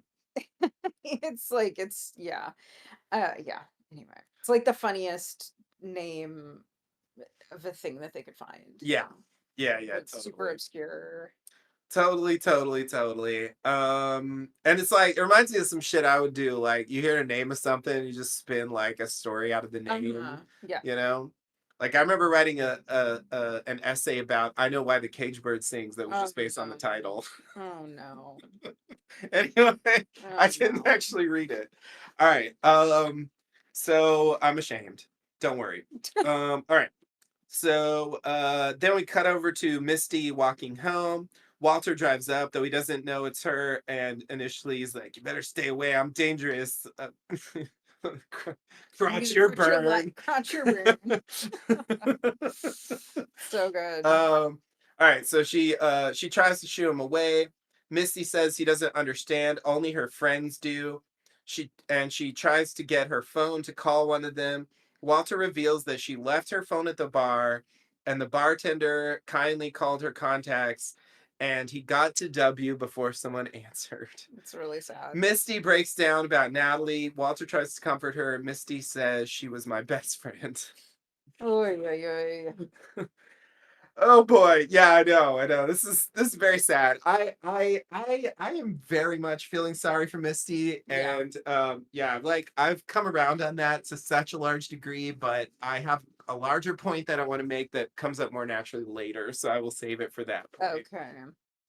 Okay, Callie makes a Sunday while a mysterious light-haired individual watches Ooh, through a who could it window. be? She hears the screen door open. She goes to the door and sees an envelope with the symbol with the symbol on it addressed to Shauna Shipman. She opens the envelope. It has an old school videotape inside. It's like one of those camcorder Yeah, ones. I think it's a high eight. Hi, eight. Thank you. Thank you for the expertise. Mm. She puts it in her pocket and is surprised by Jeff hiding the envelope. And he tells her to go to bed. And in fact, through neither of these episodes do we find out, who that is, obviously, because that's a bigger thing, probably. But also, Right. what's on the fucking tape? We still don't know. Right. It's not gonna be that easy for her to watch that. Yeah, what's the saga going to be like? Like, how is she going to try to watch this? At some I point, that's got to think, happen. yeah, so I think that Van is gonna be Involved in involved that? in that because we know that she, you know, rents out VHS. She's got this Yeah. whole, so, Retro thing. you know, Yeah. because it's not like a typical thing to have anyway. And like yeah, like potentially like equipment and understanding of how to Right. use it. Maybe she'll even digitize it. They showed her doing that in season Right. 2. Right. And also I think Van is someone who could probably be relied on to keep it a secret. Because she's not above doing a secret or two of her own. So True. I feel like that's another thing that, if she asked Misty to do it, I'm not so sure Misty would keep that a secret from Shauna. But Right. Van, I think, might actually. So anyway, that's another reason why that seems pretty Yeah. plausible to me Yeah. as a But I way don't she know could if she watch it. even knows Van yet. Have they That met I yet? mean, Van was at the camp, Oh, at the camp, right. Of so I course. think they have at least casually met. Yeah, okay. Um, okay. But yeah, exactly how it's gonna go down, I don't know. It's not like they're like friends or anything. Right. And obviously she's gonna get more involved with Lottie and Misty later. Right. Okay. But she doesn't ask them about it. All right, so we go back to the past. Lottie leads a ceremony to the dead. They have some like floaty bag things, like I guess like mini hot air Yeah, balloons. yeah, don't even yes, that those can be made. You can DIY those, but I am just incredulous that they could have pulled that off. You're really all about like being skeptical about practical things. All right. I know that it's not interesting, so I will try to No, it's okay. I don't mind. It's just stuff like that is never the thing that bothers me. It's always like inconsistencies in the story that bother me. yeah. I'm just like Yeah, whatever. They yeah. can do floaty bags. No problem for me. Like they look cool. They Anyway, do. Sure. Lottie says they are still with them, the dead, meaning she names Javi Jackie and the child. Suddenly, they all hear what the subtitles describe as screeching, chittering, and shrieking. Mhm. So, whatever. I don't know where they got that from, but anyway, something along those lines. Lottie asks Travis if that's what he heard. He does not respond. He does not respond, leaving us all To to wonder. wonder. It does feel like it's connected, but it's true that he doesn't confirm it. And yet, there's a scene later that makes me wonder. I do feel like the answer is yes, but also I'm not sure. Yeah. Okay. Then we go over to Ben. Ben hears a sound coming from the pit. Mari fell in there and hurt her leg. He looks over her. She yells for help as we go to the end credits. And that's the end of the first And that is episode. the end of the first episode. Yes, yes. So, yeah, Yeah. that's where we end things. All right. Shall we just dive right into Uh, episode two? Or did you want to say something about that? yeah, I don't know. I mean, like a lot of first episodes of seasons, it seems to be just kind of reestablishing Yeah. where we And are and transitioning us out of where transitioning. we were. Yeah. Yeah, yeah, totally, totally. So, yeah, I did expect that they would jump forward. Yeah, But I didn't have any kind of vision of what that would look like. yeah, yeah, Um, so it's just, yeah, it's interesting. I mean, they need to have the storytelling conceit in the beginning to fill us in, and I think it works. This celebration, the idea that they're doing team competitive team stuff, yeah, like yeah, that yeah, seems right. yeah, Um, and that they're not dealing with the immediate aftermath in the present timeline either, that they jump that forward. right. Um, I was not expecting them to potentially introduce, and this comes up more in the next episode, but the possibility that Melissa made it out, hmm was not something that had occurred to me. Whose theory was that? Because that was a Yeah. silly theory to have. If Yeah, and I mean, I would even go further to say that they act in the previous season, the Yellowjackets act as if those of them convened are all of the ones Yeah, that made it out, yeah, minus Travis. yeah, right, Um, right. And they acknowledge that they know Travis survived. and I have this crazy pet theory um that what if Coach Ben actually survived this whole ordeal and Yeah, escaped in a different and dyed way? his hair blonde. He's wearing a blonde wig. Yeah. I do not think that is this.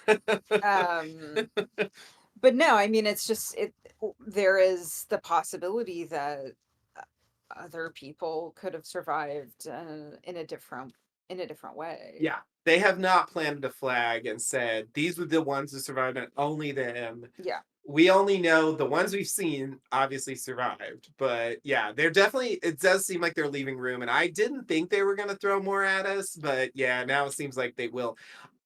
Could there be another explanation though? I think there could be. I think they might be trying to make us think Yeah, that's I what mean, it I think that's is. definitely possible. Yeah, Um, but it's just a matter of who that is in the video. I mean, I don't, or who yeah, dropped off the videotape. yeah. I don't think it's Walter in a wig. I don't think it's Walter in a wig either.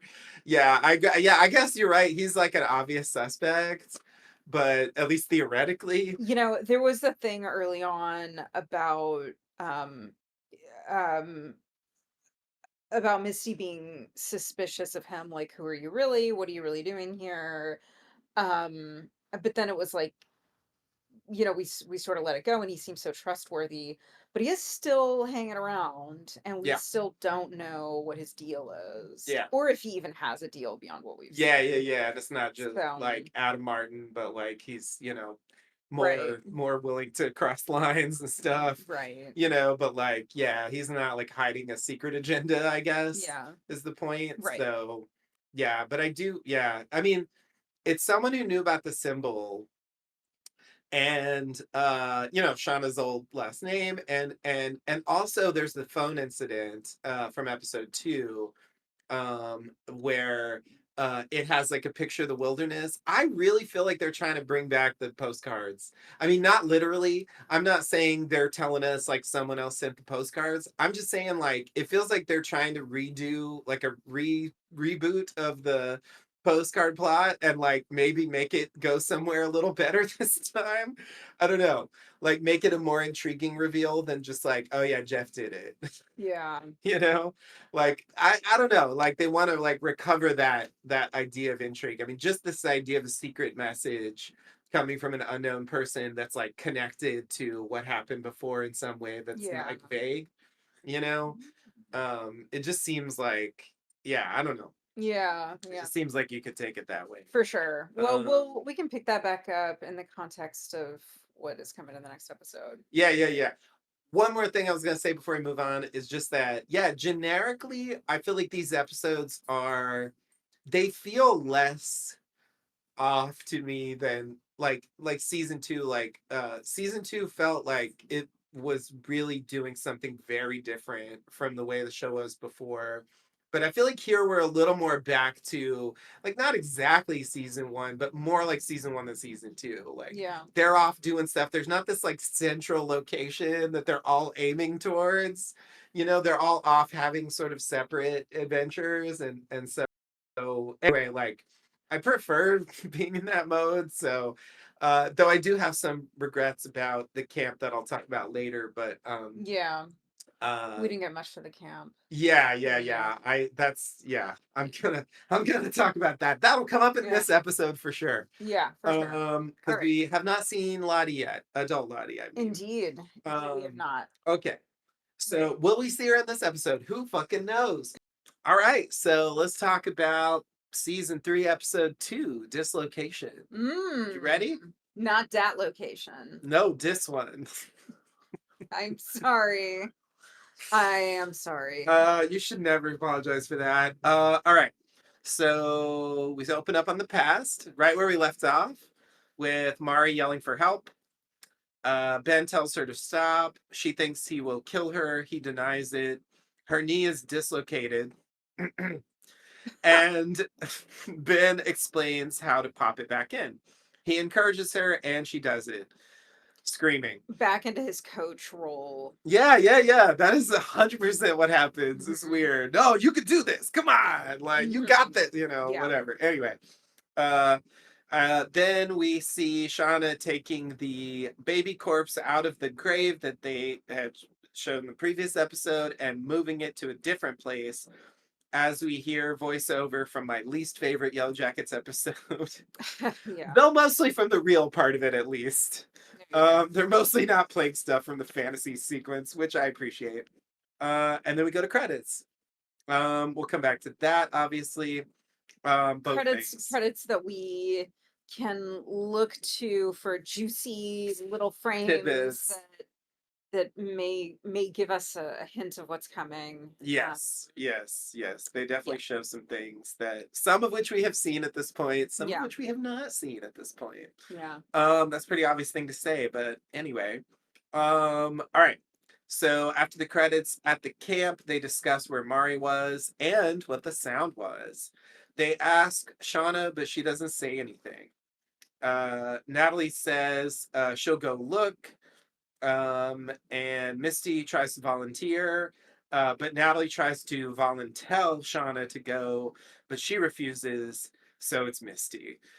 Van and Ty are also going, but separately. Travis wants to join them, but Lottie holds him back and tries to give him more mushrooms to like tap into it or whatever. That's the way I wrote it. Yeah. Yeah, that's clearly what it is. I feel like for Travis, it probably would have been better to go with Van and Ty. But anyway. Yeah, I think he knows that. Yeah, no, I agree. There's a very clear indication of that coming later. Okay. So then we go back to the present. Shauna is excited for things to get back to normal. Jeff reminds her about the dinner with two hip hotshots who are turning the Jolly Hitcher into a fancy hotel. Oh. And they're talking to Jeff about the furnishings. He guesses that she'll try to get out of it. And that indeed comes true. Yeah. Someone's at the door. It's Lottie. Shauna shuts the door in her face. Yeah.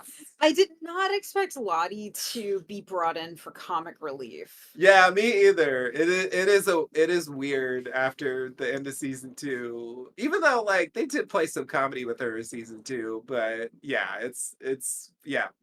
This is not the reintroduction I was expecting for sure. Lottie knocks again. Shauna opens the door and Lottie comes in. Shauna immediately tries to get her to call a car and leave, calling her a goop sorceress. The thing I So referenced good. earlier, and that's just a great line.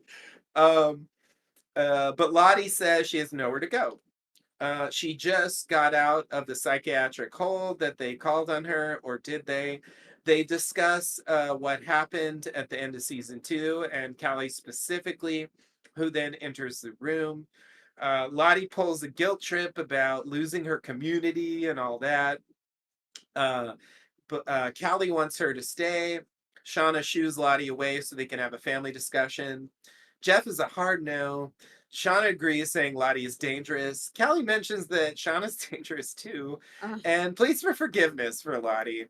Shauna is swayed and asks for one night, and Jeff caves, but says they can't leave Lottie alone with Callie, and Shauna can't bail on the dinner. Shauna hates those people, meaning the people they're gonna have dinner with, yeah. just for the And record. so do I. And Jeff agrees. Shauna lets Lottie back in, saying, "Don't fuck this up." Yeah, I just want to kind of I want to say like I do feel like one of those people would let Lottie stay with them. I mean, they were like super The devoted to heliotrope her. people? Yeah, the acolytes. The You acolytes, yeah. know, like I don't believe for a second that one of them would take her in. You know, that just seems weird to me. But did So, they have somewhere to like where are they now? well, Did the I camp guess that's a good point. go under then? It seems like it did. How long has it been? It's been 6 weeks. They do say that later. Okay. So yeah, yeah. So I guess she was in the She missed a mortgage psychiatric payment. thing that time. Yeah, I'm assuming that after there's like like crimes on the premises, and I think Right, I right. think they probably just shut it down. They don't really say this, but I'm just guessing from Yeah. what they do tell us, Yeah. because she says she lost her community here. Though maybe she just means being pulled away from it, but I assume they're not there. I don't know. We'll see if they ever talk about it again. Yeah. I don't expect too much because shows like to make a Move new on. beginning, and that was like the thing in season two. So, um, all right. So yeah, this is setting up some stuff for later. Okay. So we go over to Van doing some karaoke to Virtual By Insanity, herself. which is a hard song to sing, by the way. She is doing an amazing job. She doesn't quite seem to know the words, and I'm not sure if she's nailed It's the notes, but I'll agree she's doing an amazing job. yeah, she's got the gestalt. Yeah, for sure. Ty brings her coffee, I think it's the morning here. Yeah. The morning You just after. wake up in the morning and you start doing some solo Yep, karaoke. that is what's happening. Um Van is feeling bad about the dine and dash, and she wants to go back and pay. This leads to some teasing and frisky good times until Van steps on a glass. There's a chunk in her foot, and Ty pulls it out and wants her to go to a doctor. But Van thinks it's fine. Ty gets a call from Shauna, but doesn't pay attention at the moment. Uh, Van says she'll take herself to a doctor, and Ty will go settle with the restaurant. Do you believe she really went to the doctor? I 100% do not believe she went to the doctor. Same. And I will say the point Okay. where I feel like it's heavily implied that she didn't go to the doctor. Okay. Um and yeah, like why not specifically, I'm not sure, but I don't think she went. Yeah. Okay. So we go over to Walter. Walter wakes up Misty with breakfast in bed. Misty refuses. Walter tries to get her to talk about the previous night and if it was a cry for help. Misty gets a call from Shauna inviting her over for the night, and Misty is super Oh excited my about it. I know, god. I know. They're like rubbing our faces in this Oh, shit. it's so bad. Walter immediately suggests that Shauna, and by implication, the others just use her and don't reciprocate. Misty says that he can't understand the trauma bond that they share, and she's excited for some one-on-one time with Shauna, Oh and god. she's Walter. And when Oh, you know where this is going, it's even sadder than it already was. it's so Anyway, sad. um, okay, so I really want to rant about that a bit, but I just there's a scene where Okay, yeah, they yeah, yeah. really hit the point later, so I'm gonna Yeah, save we'll it for wait. then. Okay, so we go back to the past. Uh, uh, Nat and Misty look for Mar. Oh, I'm sorry. One more thing. Sorry. I think the clear implication is that Shauna called Thaisa first. Yeah, definitely. And then resorts to Misty. Definitely. Anyway, I just wanted to point that out. Yeah. Because that was the point of show. Because otherwise, that Shauna call kind of goes nowhere. So Yes. anyway, Yes. all right. Uh, in the past, Nat and Misty look for Mari, going to an area where there are berries. Misty offers to talk about stuff since. Sorry, I'm just like this berries thing. Well, we know she's gonna be hungry, and we know there are Yeah, berries that way. yeah, Anyway. that's exactly what they say. Misty offers to talk about stuff since it's like a road trip, Oh clearly god. referencing season one, Yeah. retroactively slash in the future. Anyway, Yeah. um, but Nat says that she and Travis didn't talk much on their expeditions. Misty mentions Crystal disappearing and Coach Ben as well. Nat says, fuck him. Misty Mm. asks if she really thinks Ben is dead and if he burned down the cabin. She also says that Ben would be proud of what Nat has, quote, built. Nat lies and says that he didn't know her and they almost never spoke. Misty looks suspicious, as she should be. And here's one thing I think no one really should deny about Misty, whatever they think about her. She's not stupid. No. She will absolutely pick on stuff, pick up on like cues that she's being lied to or like Yeah. manipulated in some way. And like, I don't think Natalie's even doing a great job here. And it's like also like I mean, Yeah. like they know that's not true, right? Like, why are you trying to say like, oh yeah, we never even what are you talking about? It's like, come on, really? Yeah. Anyway, all right. So we'll come back to that. Mari fixed her leg but still has trouble standing. She calls out for Ben, saying she never believed he burned down the cabin. Ben says he didn't know anything about the cabin burning and says he's been staying as far away from them as possible. Yeah, really, you didn't notice a 2 week bonfire? No, because he's been staying so far away. He never got close enough to see it. That's He's what he really claims. unobservant. That's what he claims. Yeah. Okay. He tells Mari to stay there and stay quiet. So, yes, thank you for saying that because this is a point where I just want to raise some doubts. I mean, I still think he did burn the cabinet. He's just lying. This is a lie I'm catching him on for sure. We saw him go there and get the matches. Yeah. He did not stay as far away from as possible. He went to Natalie too and tried to get her to come away. So like, nah, you have not been staying as far away. Like maybe you didn't go there a lot. I'll buy that, but it's like he's not admitting that he went back there from that, which you know he did. Yeah. And that's right when the cabin burned down. It's just like, what a coincidence if it wasn't him. You know what I mean? Yeah. Ugh. Anyway, there could be a reveal that it actually wasn't him, but like he is lying when he says this, Yeah. and that makes me think he's lying about the other thing. Anyway, we'll see. Okay, back to the present. Misty arrives at Shauna's. Callie answers the door skeptically. Misty lets herself in. She sees everyone I there. love that. Your Inclu- mom invited me. yeah, yeah. She sees everyone there, including Lottie. Misty wonders if it's an intervention about her drinking. Um, That running gag throughout this episode is really funny. So like she's woken up super hungover from having 7 shots of whiskey at the bar, which is an yeah, absolutely insane amount. yeah, Uh it's like 10 ounces. 10.5 ounces. So Yeah, that's which is a shitload. outrageous for someone who's accustomed to just drinking espresso martinis. Yeah, yeah. It would be 5.25 martinis worth of Yeah, and you whiskey. know an espresso martini doesn't have that much No, I'm on sure it doesn't. Or compared five to a and a real quarter martini. Manhattans, I guess, if you want to use whiskey. Like, that's a lot. It's a lot.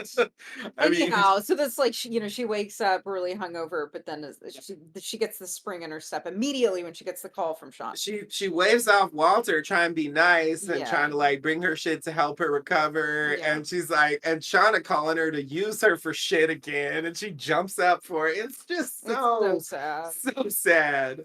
So sad. And again, going back to the fact that Misty's not stupid, I think on some level she realizes this is happening, Yeah, but she lets it happen anyway because of her desperate need for acceptance. yeah, It's really sad. It's really sad. I started feeling more sorry for Misty when we rewatched, but like this season is really pushing that. yeah. Like, oh man. Anyway, okay. So let's see. Where did I leave off? Right. Um Jeff reveals that Lottie is just there as a guest. Misty wonders what she's doing there.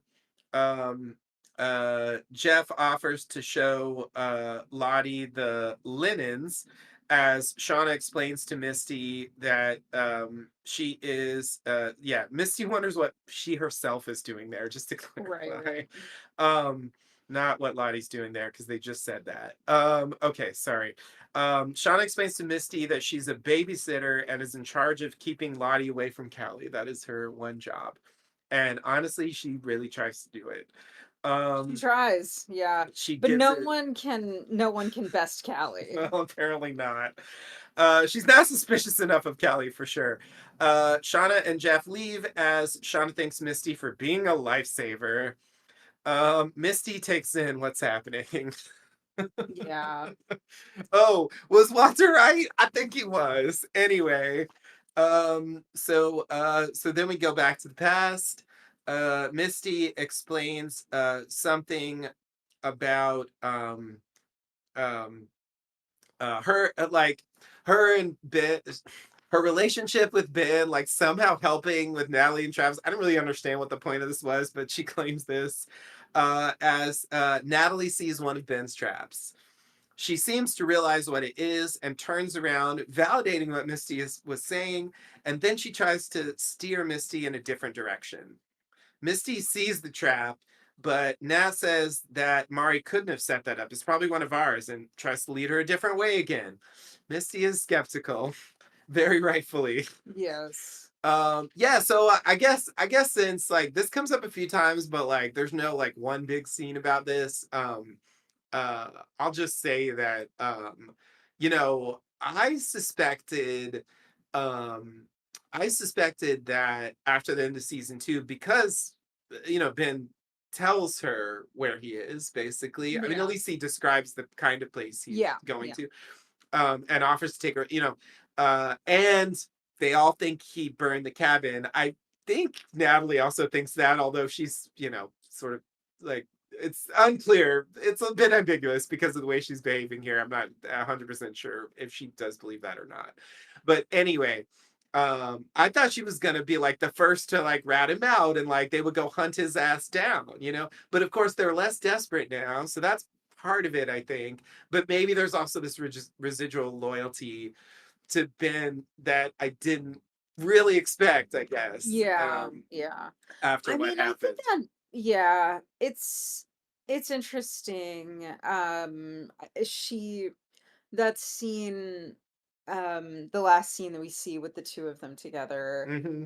you know, you can tell that she's sort of mournful and you don't belong Yeah, here, you're better than us yeah. kind of idea. And that even though then we see her later on being really kind of taken in by being put in a position of power over this group, Yeah, that the power kind of goes to her head, that isn't enough to eclipse her feeling of like, this is bad, this is yeah, wrong, these are unnatural things. yeah, And there is one person here who has managed to survive in resistance to the Right. cannibalism, the violence. Yeah, yeah, yeah, yeah, Um, yeah.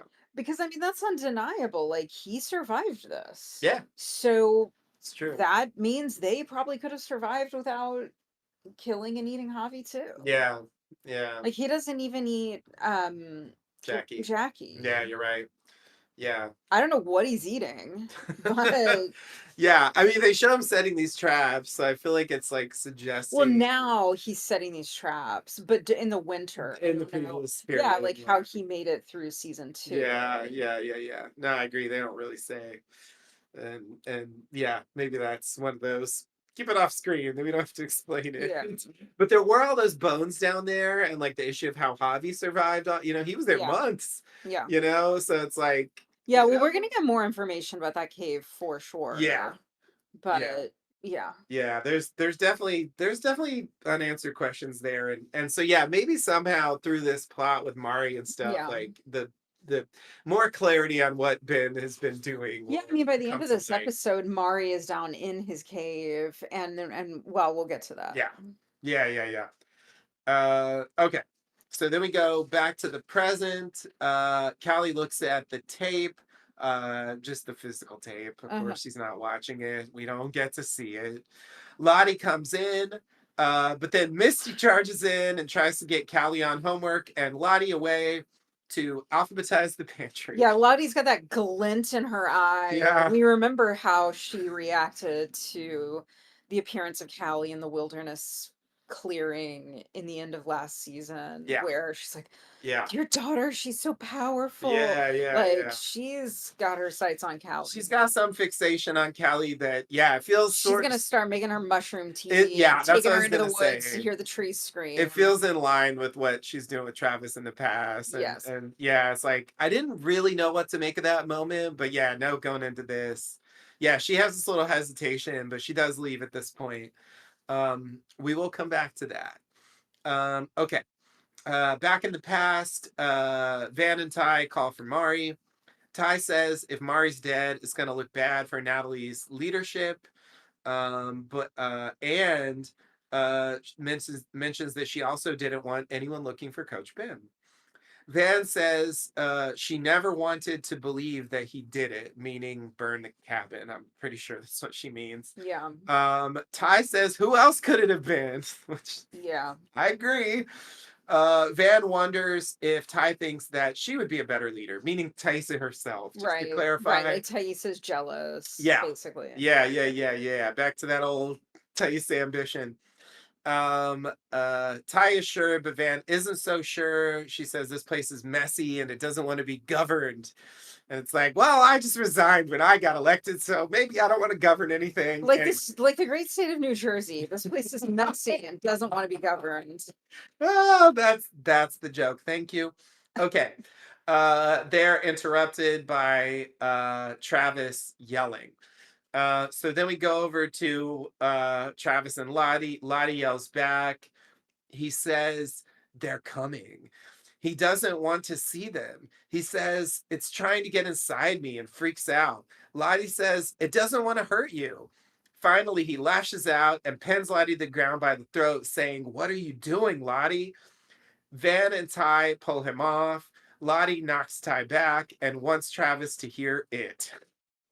All right. So, Who's coming? yeah, I know. They're coming. They're coming. I have no idea what that means. But it is funny. That literal quote ambiguously also appears in Lost. Anyway,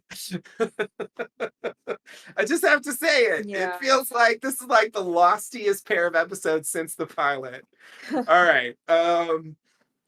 Okay, we will come back to that.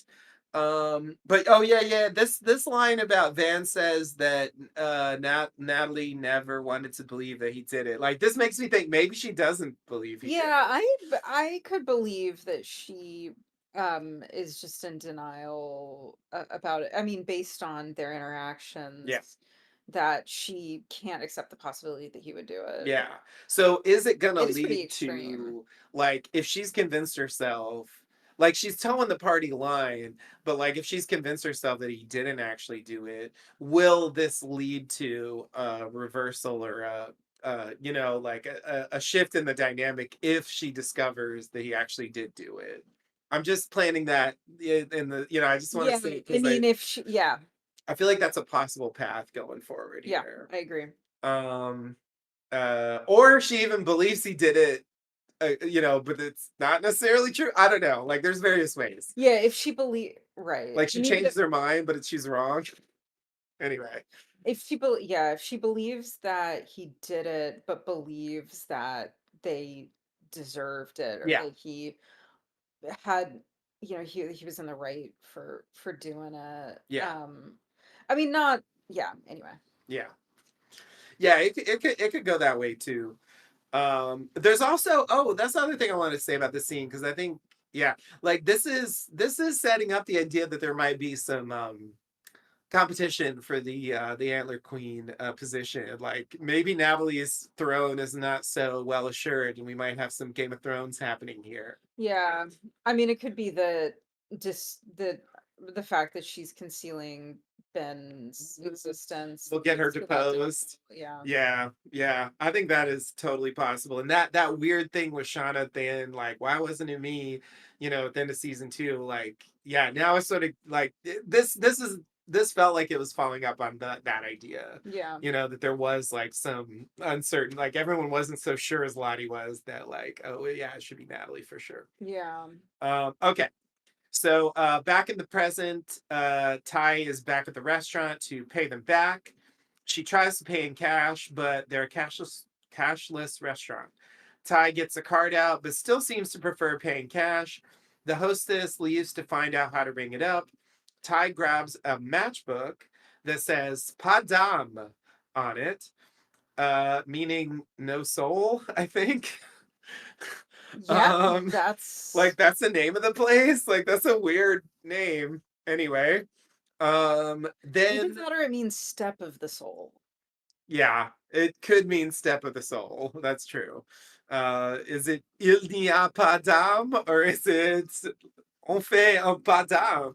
Yeah, I mean, Anyway, it definitely seems like we're supposed to read it as no soul. yeah. Yeah, just on the surface, yeah, that's what I would expect it to mean, but who knows? Then she notices a memorial candle setup for the waiter, and a waitress explains that he had a heart attack. The hostess comes back with someone, and Ty freaks out, grabs a card, and runs out with the hostess calling after her. So when I first watched this and when I second watched this, I was confused why she wanted paying cash so hard. But like I think the idea is that she doesn't want it like She's a known person. yeah, She doesn't she doesn't want yeah, it known that they did a dine and yeah, dash. And so she wants if she doesn't cash and there's not like a right, record right. that she was there. And it's like she extra wants it when she realizes that the waiter died. Yeah, And that's why she runs out yeah. when they come. Okay. Anyway, that was all revealed to me through thought. You're watching. And watching also. I was like so Right. confused. And then at the end of the scene, I'm like, oh, I get it now. Anyway, okay.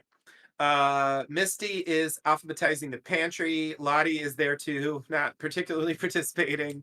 Um, Lottie says that what happened with Natalie wasn't anybody's fault, including Misty. Misty says, I literally put a syringe of fentanyl into her chest. And I will be looking that up later, but I won't mention it now. Lottie says she didn't do it on purpose and it chose. Misty wonders about Lottie getting out of the hospital, but she says she was free to go. And besides her belief in a god of the wilderness, she's perfectly normal. Misty notices some allergy medication in with the Yeah. spices. Chekhov's allergy It really medication. is. It really is. Um, Lottie guesses that Misty is angry. Misty is explaining when Callie enters. Callie wants to hang out. Lottie is all in. They're going to make some milk punch. Misty tries to object. Callie asks why she hates sleepovers, and Misty admits that she's never been to one. Lottie is surprised. Misty says the time of the wilderness was close enough, but Oh, Lottie doesn't think so. Callie uses this to try to convince Misty, and she finally gives it. Yeah, because Callie knows exactly how to get what she Oh wants my from Misty. god.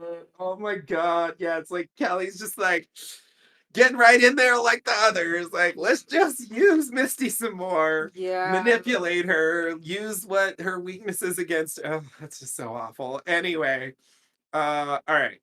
Um, Shauna and Jeff are at the dinner with Joel and Nathan, aka the The Joel. Joels, which I do love. Yeah, they're Um, terrible. they're douchey. Jeff makes his pitch. They order. Joel and Nathan see a Tyler and get up to go talk. Shauna has been on her phone the whole time trying to get an update from Misty, but Jeff wants her to participate more. Shauna calls them bland little Joels. They Man, she's got such good zingers. they they come back and mention Shauna using her phone at the table. She excuses herself. All right, we'll come back to that. Callie, Misty, and Lottie have a sleepover, and they're wearing masks of some kind, like animal masks. It's weird. I don't really know what the game they're playing here is. It's not a game, it's like a facial treatment. That's all they're doing. Yeah. Okay, okay, okay. Um, I thought it was a game. Anyway, Callie wants to play Truth or Dare. Lottie is totally into it, but Misty's not so sure, saying, Yeah. What would you want to ask some boring adults about?" It's Like, such a like, oh my god, it's so funny watching this unfold because yeah, Lottie's like so obsessed with Callie that she'll do anything that Callie asks, yeah, to the point where it's Misty who is seeing through this. yeah, It's not even like, because you think like Misty's the one who's going to be most susceptible to like, yeah, let's do slumber party things and you can finally be part of something. yeah, But it's Lottie who's just totally yeah. enthralled. It's like, you Yeah. fool, truth or dare, are you Yeah, crazy?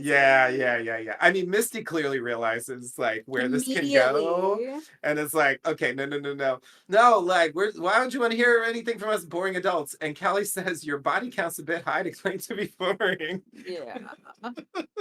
Yeah. which is a fair Ouch. point. Misty agrees. Callie offers another round. Misty says it's too boozy, but Callie says she can fix that with some grenadine. Yeah. And like, so the gambit is that grenadine is kind of the same Pink. color as this allergy medication, and that's how she gets away with it. Yeah, there's probably some grenadine in there. I didn't fully understand that when this when I watched this the first time. It was only the second time, like, okay, I get what's going on here. Anyway, um, in the kitchen, she sees the grenadine next to the allergy medication. Then she returns with the beverages. Lottie asks for truth. Misty stops her and says, "No, no, no, no, no! I demand a dare. Give me a dare. Dare me." Uh, Truth, God. Callie stays on Lottie and asks, "What happened out there?" Wait for it. Wait for it. Were you really gonna kill my mom? It's like, again, it feels like a It is troll. such a You troll. know what you yeah, anyway.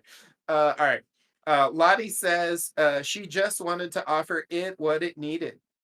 Callie wants to know what it is, but Millie said, Misty says you got your answer. So, as a dare, Callie says, chug that.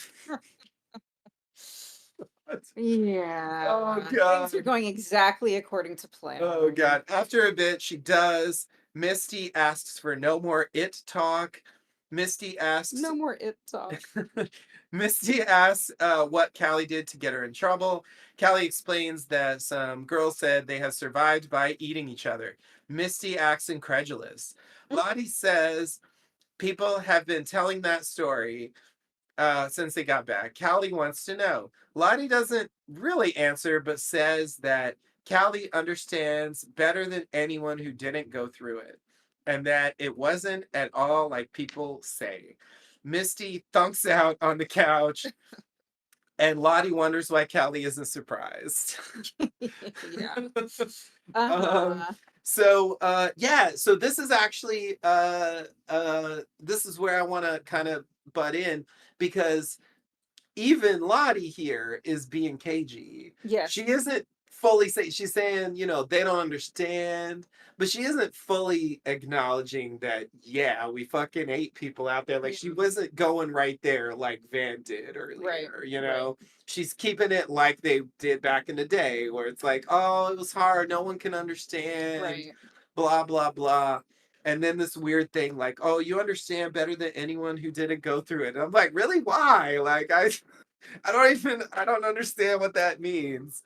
Is she just like so obsessed with Callie that she's just saying that, or like she really believes that for some reason? Like she thinks that her obsession with Callie means that she's like obsessed with it, or like that she's got some connection to the it, or something. Like I don't know. It's hard for me to read like Yeah, like what Lottie's because thinking in she this was season. there that night in the Yeah, woods yeah, with yeah, the yeah, I mean, yeah, that's kind of what I think. yeah. But yeah. Yeah, I think that's the best I could come up with as well. So I'll go with that. But it's interesting because there's everything is set up here for Lottie to reveal her true intentions with Callie, but she doesn't. It's never revealed. So Yeah. anyway, it's open going forward. Okay. So we go back to the past.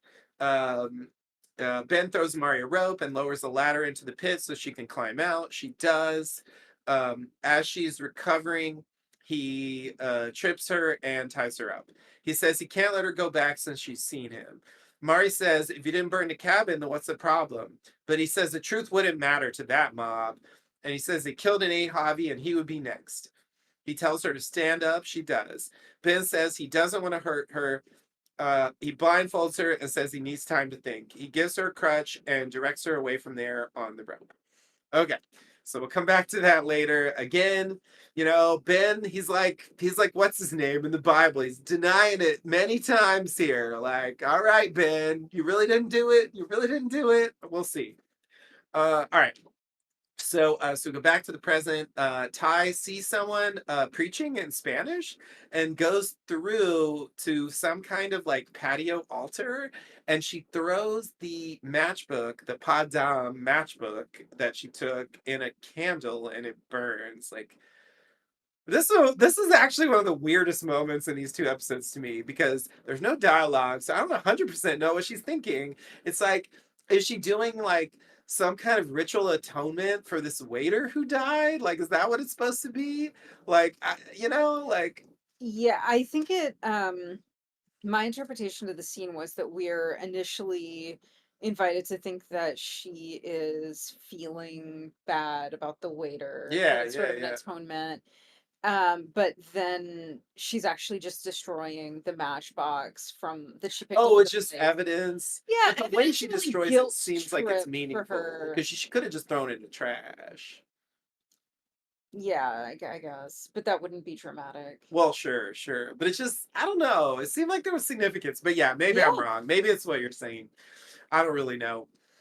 Because yeah, it's not clarified anywhere. We'll see. We'll see if it ever makes yeah, sense this season. But it's just an interesting little thread. But I think your point is valid for the record. Okay. Shauna goes into the bathroom, calling Misty, who's not picking up. She goes into a stall.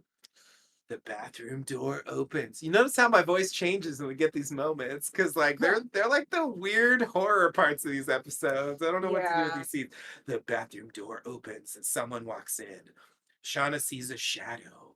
The footsteps leave and the light is shut off. She comes out with her phone flashlight. She turns on the lights again and then hears a ringtone coming from one of the other stalls. She sees a phone was left there with a missed call and no caller ID, and a picture of the wilderness as the background. So again, this is where like yeah. it feels like they're reincorporating some of the ideas from Yeah, the but it's a postcards. lot of coincidence. A lot of little things that could mean nothing. Like people go into the bathroom and they check their makeup in the mirror and then they leave. And sometimes people accidentally turn just out of habit, they turn Yep, off the light. yep, People leave phones in bathrooms all the time. yep. That's not an uncommon background for a God, is Damon Lindelof in the room? Because I feel like his spirit looms large here. it does, yeah. Your point's valid, and I think we all need to be on the lookout for that stuff because this show does go in that direction 9 times out of 10. if not 10 times out of 10. So like, yeah, that's totally valid. But I guess the question is, okay, the envelope was left. There is a tape in there. You know, uh the question is this connected to that or not? Is this that person or not? You know, there's like a second version of this that feels too complicated to be true, where it was that person but that wasn't the phone. Like they didn't leave the phone. Right. um Yeah, I mean, how could they have known which stall to leave it in? yeah, yeah. Yeah. Oh, I guess. Oh, okay. Hold on. I'm thinking now. Okay, so here's one way to read it. I didn't even think about this because I was just, like confused what this point was even supposed to be here. But here's a thought. So if that person really did leave the phone, then I guess my interpretation would be they left the phone, turned off the lights, and then I guess they have another phone that they called it with to get Shauna's attention so that she would pick it up. That would be my attempt to make it make sense Yeah. as a plan. Because like as a plan, that's about as plausible as what Misty did with the cigarettes. But who answers the phone of a random strange, like a random phone in the bathroom? Yeah, yeah, yeah, yeah. Yeah, it's like she just turns it in at the bar, so it's like, yeah, is it a long con to like get her to call the bar, which she does call later? So anyway, whatever. That starts to make it more complicated. That makes it more like the cigarette thing. Yeah. So we'll see. But I think your point is valid. Like it could turn out that like she's just, well, she can't think it has something to do with it. She doesn't even know this other thing has happened. But like the audience thinks it's related, but it isn't. Right. The restaurant scene from earlier after Natalie's funeral does seem explicitly connected by the hair thing, you Yeah, know. yeah. So I do think that like suggests there should be a link, but again, good point. Just because it looks like there should be a link doesn't mean there has to be one. Yeah. All right, all right. You know what? Keep me honest. Good points. Good points. All right. So, all right. Back in the restaurant, the Joels ask Jeff about stuff. I don't care to recount it. Shauna gives the phone to a host behind the bar and goes back to the table. They ask what happened. Shauna doesn't want to talk about it. The Joels are not so sure about the deal with Jeff. Shauna questions the Joel about his dad doing the same thing he did and mocks him for doing the same thing and calling himself, quote, self made. Then she calls him a painful little boner and says, "You absolutely do not exist. You fucking nothing. You do not deserve his furniture." And then she walks away. Jeff reads the room and leaves as well. Um, Yeah, I felt like they were too curious about what happened in the bathroom. mhm. Oh, you think they might have been in on it? I mean, yeah, Oh if there man, is an the it, Joel's conspiracy. I like I mean, it's it. crazy, and it's I like like it. I wasn't even thinking that. I'm it's sorry. basically the opposite of what I just said, which is that there's Yeah, no there yeah. there. There's But I everything did there. think that they There. were like too, just like what happened in there. Yeah. It's like, what do you mean? What happened in there? I went to the bathroom. Like it's so Well, they did see her go to rude. the bar too, Yeah, but that's talk to still someone. rude. Yeah, yeah. No, they I are mean, not supposed to be that they're rude, I not think. rude, but Yeah. just is that the way that they are rude? Yeah, yeah, yeah, yeah, yeah. That's a fair point. I didn't even think to be skeptical of them. I just took them at face value, but we'll see. Okay. But I do love a scene where Shauna gets to tell people off. Yeah, that's definitely her wheelhouse. Okay. So we go back to the past.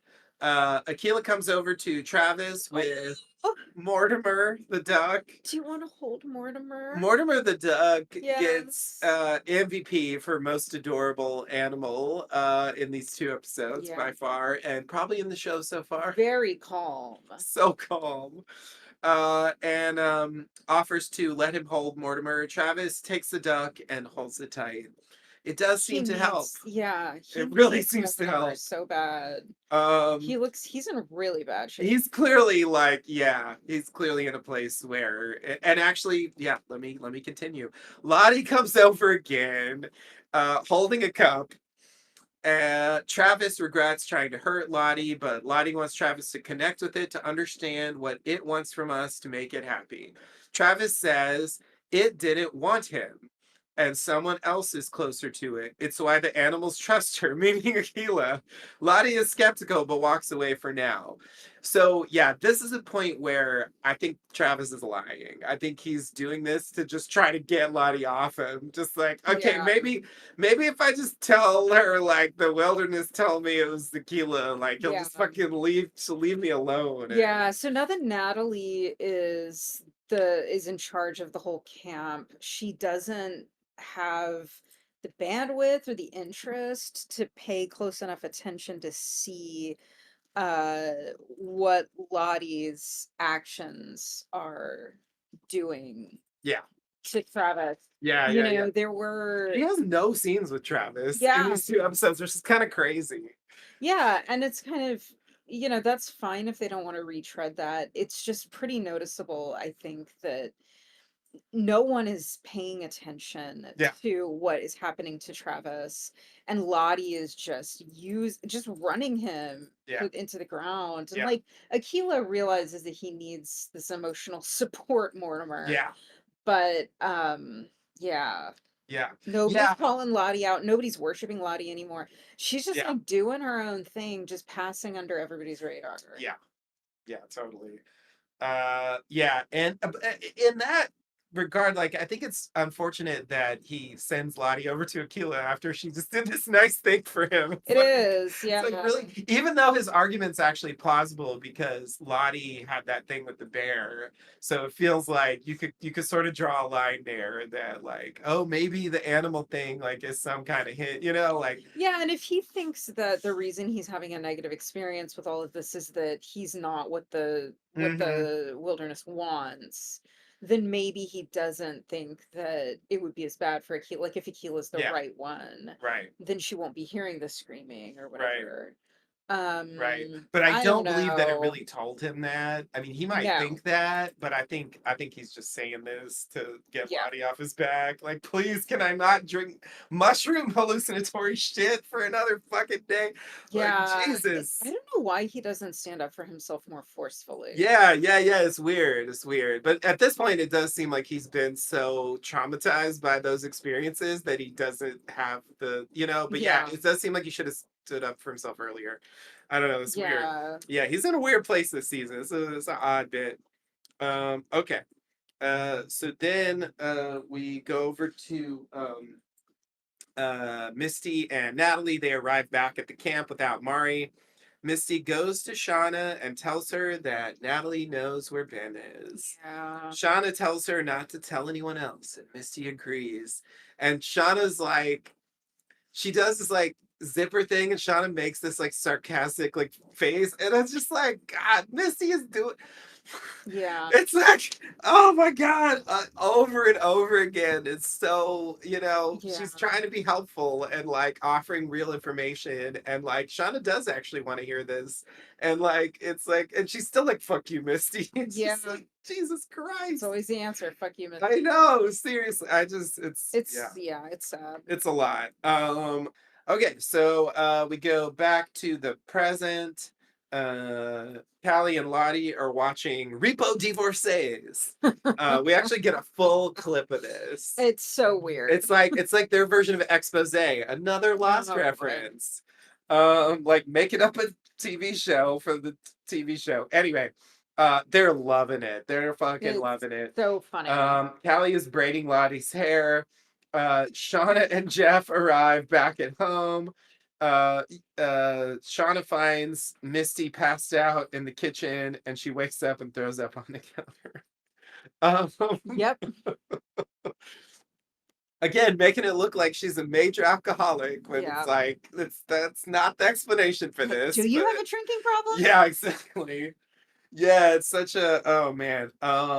Yeah, so yeah, this is where it's like it seems like Lottie and like Callie just like hung out and like watched some TV and like, like didn't really do nothing like Yeah. untoward. I don't know. Now maybe she's just like slowly, like working her way in there to like lead up to something, but like she has every opportunity to like try to lead Callie down some dark path and doesn't. Yeah. So anyway, just wanted to note that. Okay. Repo Divorcees is such a funny idea Yeah. for a show. It is. All right. All right. Van comes home. Ty asks about the doctor and apologizes for pushing her into it. Van says it's fine and asks about the restaurant. Ty lies and says it was straightforward. And then asks Van about urgent care. And Van, I think, also lies and says they said just to elevate it and don't run any marathons. So yeah, it's really the symmetry of this that makes me think Van's lying Yeah. because we know Ty's lying. Yeah. We saw what happened. Yeah. And the way Van says it does lacks conviction, at least in my reading. Like, so I do think she didn't go. Yeah. Um, okay. Then we go to Walter cleaning Caligula's cage as Misty He's returns. like putting a plaque on it, right? Oh, is he putting a plaque on it? I thought that he was, Oh, is that what it was? yeah, He like was like put welding he's a. welding Oh, that was welding. I was thinking he was or cleaning it with like really soldering or elaborate something. material, but No, no, okay, I think okay, he's like putting some. okay. You're right. Jesus, oh God, You're right. the He's putting poor a guy. plaque on Caligula's cage as Misty returns. She says they had a great sleepover. Uh, uh, It's 11 o'clock. yeah. Walter was worried the notes that it's 11 p.m. Misty shouldn't have been allowed to drive in this condition. She's drunker than the night before. Misty brushes it off. Walter makes the point that her friends don't seem to treat her very well. Misty is angry about it and about Walter being too pushy. She says Walter needs to accept her friends. Walter tries to apologize and diffuse the situation, but she throws him out. Okay, so here's why I'm gonna say it. Okay. So it was something that it hit me. It's weird. We did a rewatch, and I don't think I ever said this on the podcast, but like, it just hit me one night thinking about the show. I'm like, you know what? They did Misty dirty. Like, I think it's fucked up that they go back after all this shit that they went through out there and they don't talk to her at all. They shut her out of everything consistently. And it's just like, you don't have to be her best friend, but you could at least be polite and like maintain a minimal level of contact. Like, is Yeah. that too much to ask, y'all? And like, I like those characters, but it's like, I do think that's a shitty thing to do. And Yeah. I feel so much sorrier for Misty than like, I, than I did at the beginning of the show, I guess. Because like Yeah. we see her destroying the flight recorder. I feel like there's more like, and she like is sort of responsible for Crystal's death. Like there's these scenes where like you do stuff, and Jessica Roberts too, like it's like harder to like Misty, but I think like now that like the fuller picture of all of them is in view, it's like I don't see her as like significantly worse than the rest of them. And like, Yeah, I mean, Ty's the one who suggests the hunt. yeah, Um, I, you know, I don't think she would have killed Jessica Roberts if it weren't for the experience in the wilderness. Like I don't like yeah, and I don't think when she destroyed the flight recorder, of course it was reckless and horrible, but I don't think that when she did that, she thought that they would be stranded there for a year and a half as a result of what she was doing. yeah, for sure, for You sure. know, it's so even if they do know about that, it's not their treatment. And when they're teenagers are just assholes to one another. Yeah. So that's one thing. But as adults, I agree. They are very, yeah. And continue to be so, Yeah. up to this episode, Yeah. like the way Shauna treats Misty in this episode is like in line with all, that and the way she's treating her in the flashback. So it's just, Yeah. Yeah. So anyway, I think there's a couple of ways to read the way that she's treating Walter, and one of them is that she can't admit that what Walter she can't admit that Walter's right, even if she sort of believes it. She can't say it out loud, and maybe she can't even admit it to herself. Another way to read the way that she treats Walter is people who get bullied then bully. And so being able to kind of hmm um shoot him down or treat him the whatever. way that she's being treated. Yeah. Yeah. Yeah. Um, Yeah, when like yeah, like every point he makes is valid and he's trying to be nice and like look and stick up for her and yeah. like yeah, it's like it's she doesn't want to hear it cuz yeah, I feel like it's hard to I feel like it's both in a way, Yeah. you know? Like but yeah, I the pathos for Misty is off the charts Yeah, in because I these think episodes. with Misty, you also get this like, she by rejecting his claims, she's positioning herself as part of my teammates, my friends, my teammates. Yeah. You know. Yeah. Anyhow, Right, right. And she wasn't even technically on the team, right. you That's a know? good point. So that's just, Forgot just about have to that. throw that in. She was like I don't know what you call it. Like the water boy or Yeah, the whatever. water boy. Sitting on the sidelines with equipment and stuff, Yeah. like that kind of job.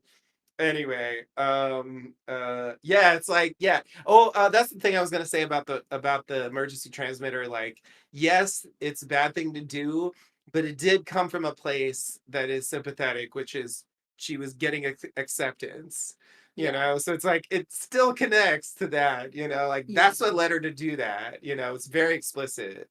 And so anyway, and even the crystal thing was kind of like that. She was trying to open up and Crystal rejects her, and like that's what leads to the confrontation. Yeah. So it's like even that stuff kind of fits in with the overall, way that she's being treated, and yet tries to like soldier on and make it work and try to convince herself that they're all on the same level, and she's just like one of the team. Yeah. You know. All right. So on to the next scene. All right. So wait, hold on. Did I miss something? Oh, sorry. Here's what I missed. Back to the past. Because I read the next thing and I'm like, okay, I missed something. I didn't.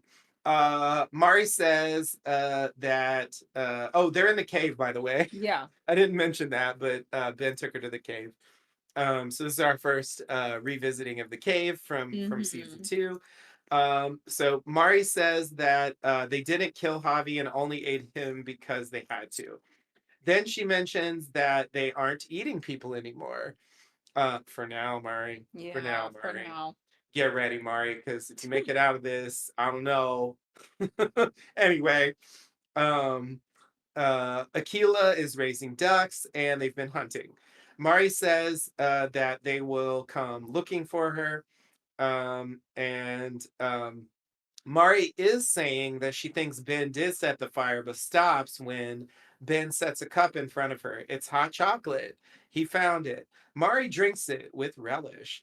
And then we see Ben going off to like some side location in the cave and talking to himself slash someone in another part of the cave. Yeah. Um, so yeah, this is a weird ass moment, and I think well, it's certainly insight on what how he's like coping with this, but I feel like it's also a clue about what Javi was talking about Yeah. because he explicitly is said to have lived in the same cave and he lived there for a period of time, and so maybe it's just like a hint that yeah, he like somehow like imagine someone there with him as a way to deal with the isolation and so on. I mean, that's how it comes off here. Yeah. I mean, we don't see what he's talking to, but like, it's hard for me to believe there's a bear over there or whatever. It's a volleyball on a tall Yep. stick. There you go. There you go. That's what it has to be. Yeah. So, yeah, I mean, it makes sense, but it is, and I guess, yeah, there was also those elaborate fantasies he was having in the cabin in season 2. So he's sort of primed for being able to retreat into a fantasy world at times to cope with things. But yeah, it seems like he's like debating like what to do about Yeah, this what Mari to do about Murray. situation Hmm. because he's got himself with a Henry Gale, if you will, Yeah. and it's like okay, like they're gonna come. What am I supposed to do? Obviously he can't win the war. I mean, it'd be pretty hard to. So we'll see where that goes. Oh, I also meant to say about the Misty telling Shauna about Natalie knowing where Ben is. I feel like that's also a potential bridge for more like leadership conflict and like specifically connecting to the thing from Shauna at the end of season two. I didn't say that, but I meant to. Okay, well, you ready for the final scene slash sequence? Let's do This it. is the end of the episode, and it's going back and forth rapidly. So I'm just gonna like keep saying it. But I'll go through the whole thing because it's like one line for each thing at Okay. this point. This is the most we cut, like ever in these episodes, and they're clearly making an explicit point here. We'll let you decide what that point is. Okay, so in the present, Shauna gets ready for bed. Jeff comes in and says that dinner was important. Shauna tries to apologize, but Jeff leaves the room. Then Shauna gets on the phone. Back to the past. Shauna goes to the new baby grave and sees some flowers on it. She pulls a knife and demands for someone to come out. It's Melissa. Present. Shauna calls the restaurant about the phone and tries to follow up. Past. Melissa explains how she followed Shauna there. Present. Shauna asks if someone claimed the phone. Past. Shauna threatens Melissa. Present. They want to know why Shauna is asking. She gets annoyed and hangs up. Past. Melissa apologizes for what has happened to Shauna. Present. Shauna calls the restaurant again and asks to speak to the manager. Yes.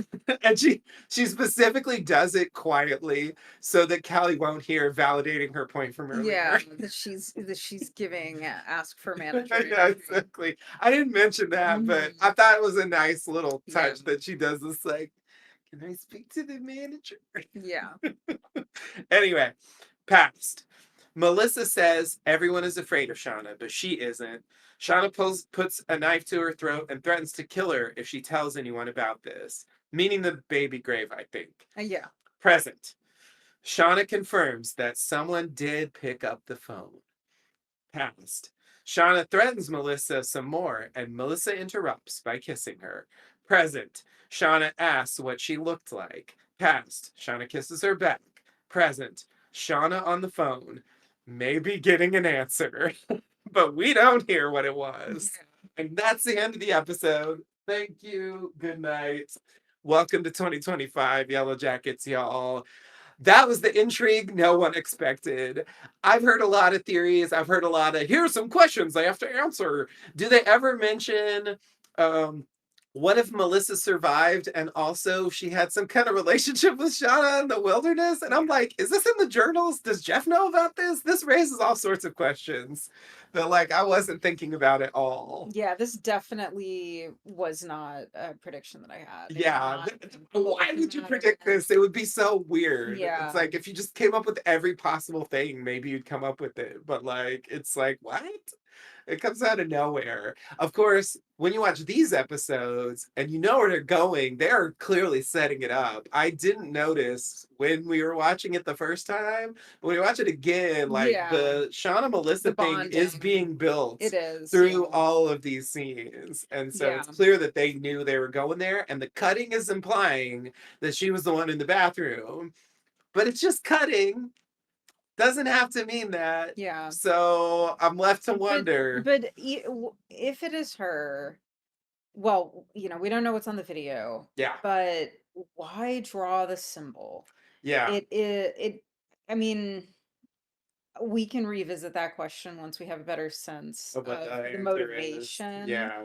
Because in Jeff's case, I Because think it was just like, I know shit about y'all and I can yeah, expose you.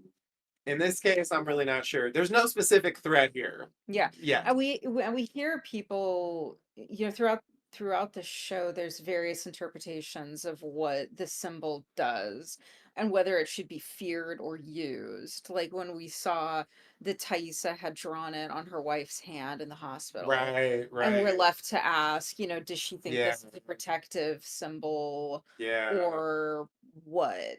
Yeah. Um, so yeah, an interesting place to end the episode. A cliffhanger about who picked up a cell phone at a restaurant. Yeah. Yeah, Uh, it's a weird cliffhanger, but it's yeah. very weird. I wonder how long, like, are they gonna open up with we hear what they looked like in the next episode, or like is Shauna gonna carry this around for a while before we know? You know, like Yeah, I I don't wonder how think they're we're gonna play gonna. this. Yeah, I don't think we're gonna get You don't think we're gonna get it right away? You don't think they're gonna open up with Shauna on the phone? Oh, what?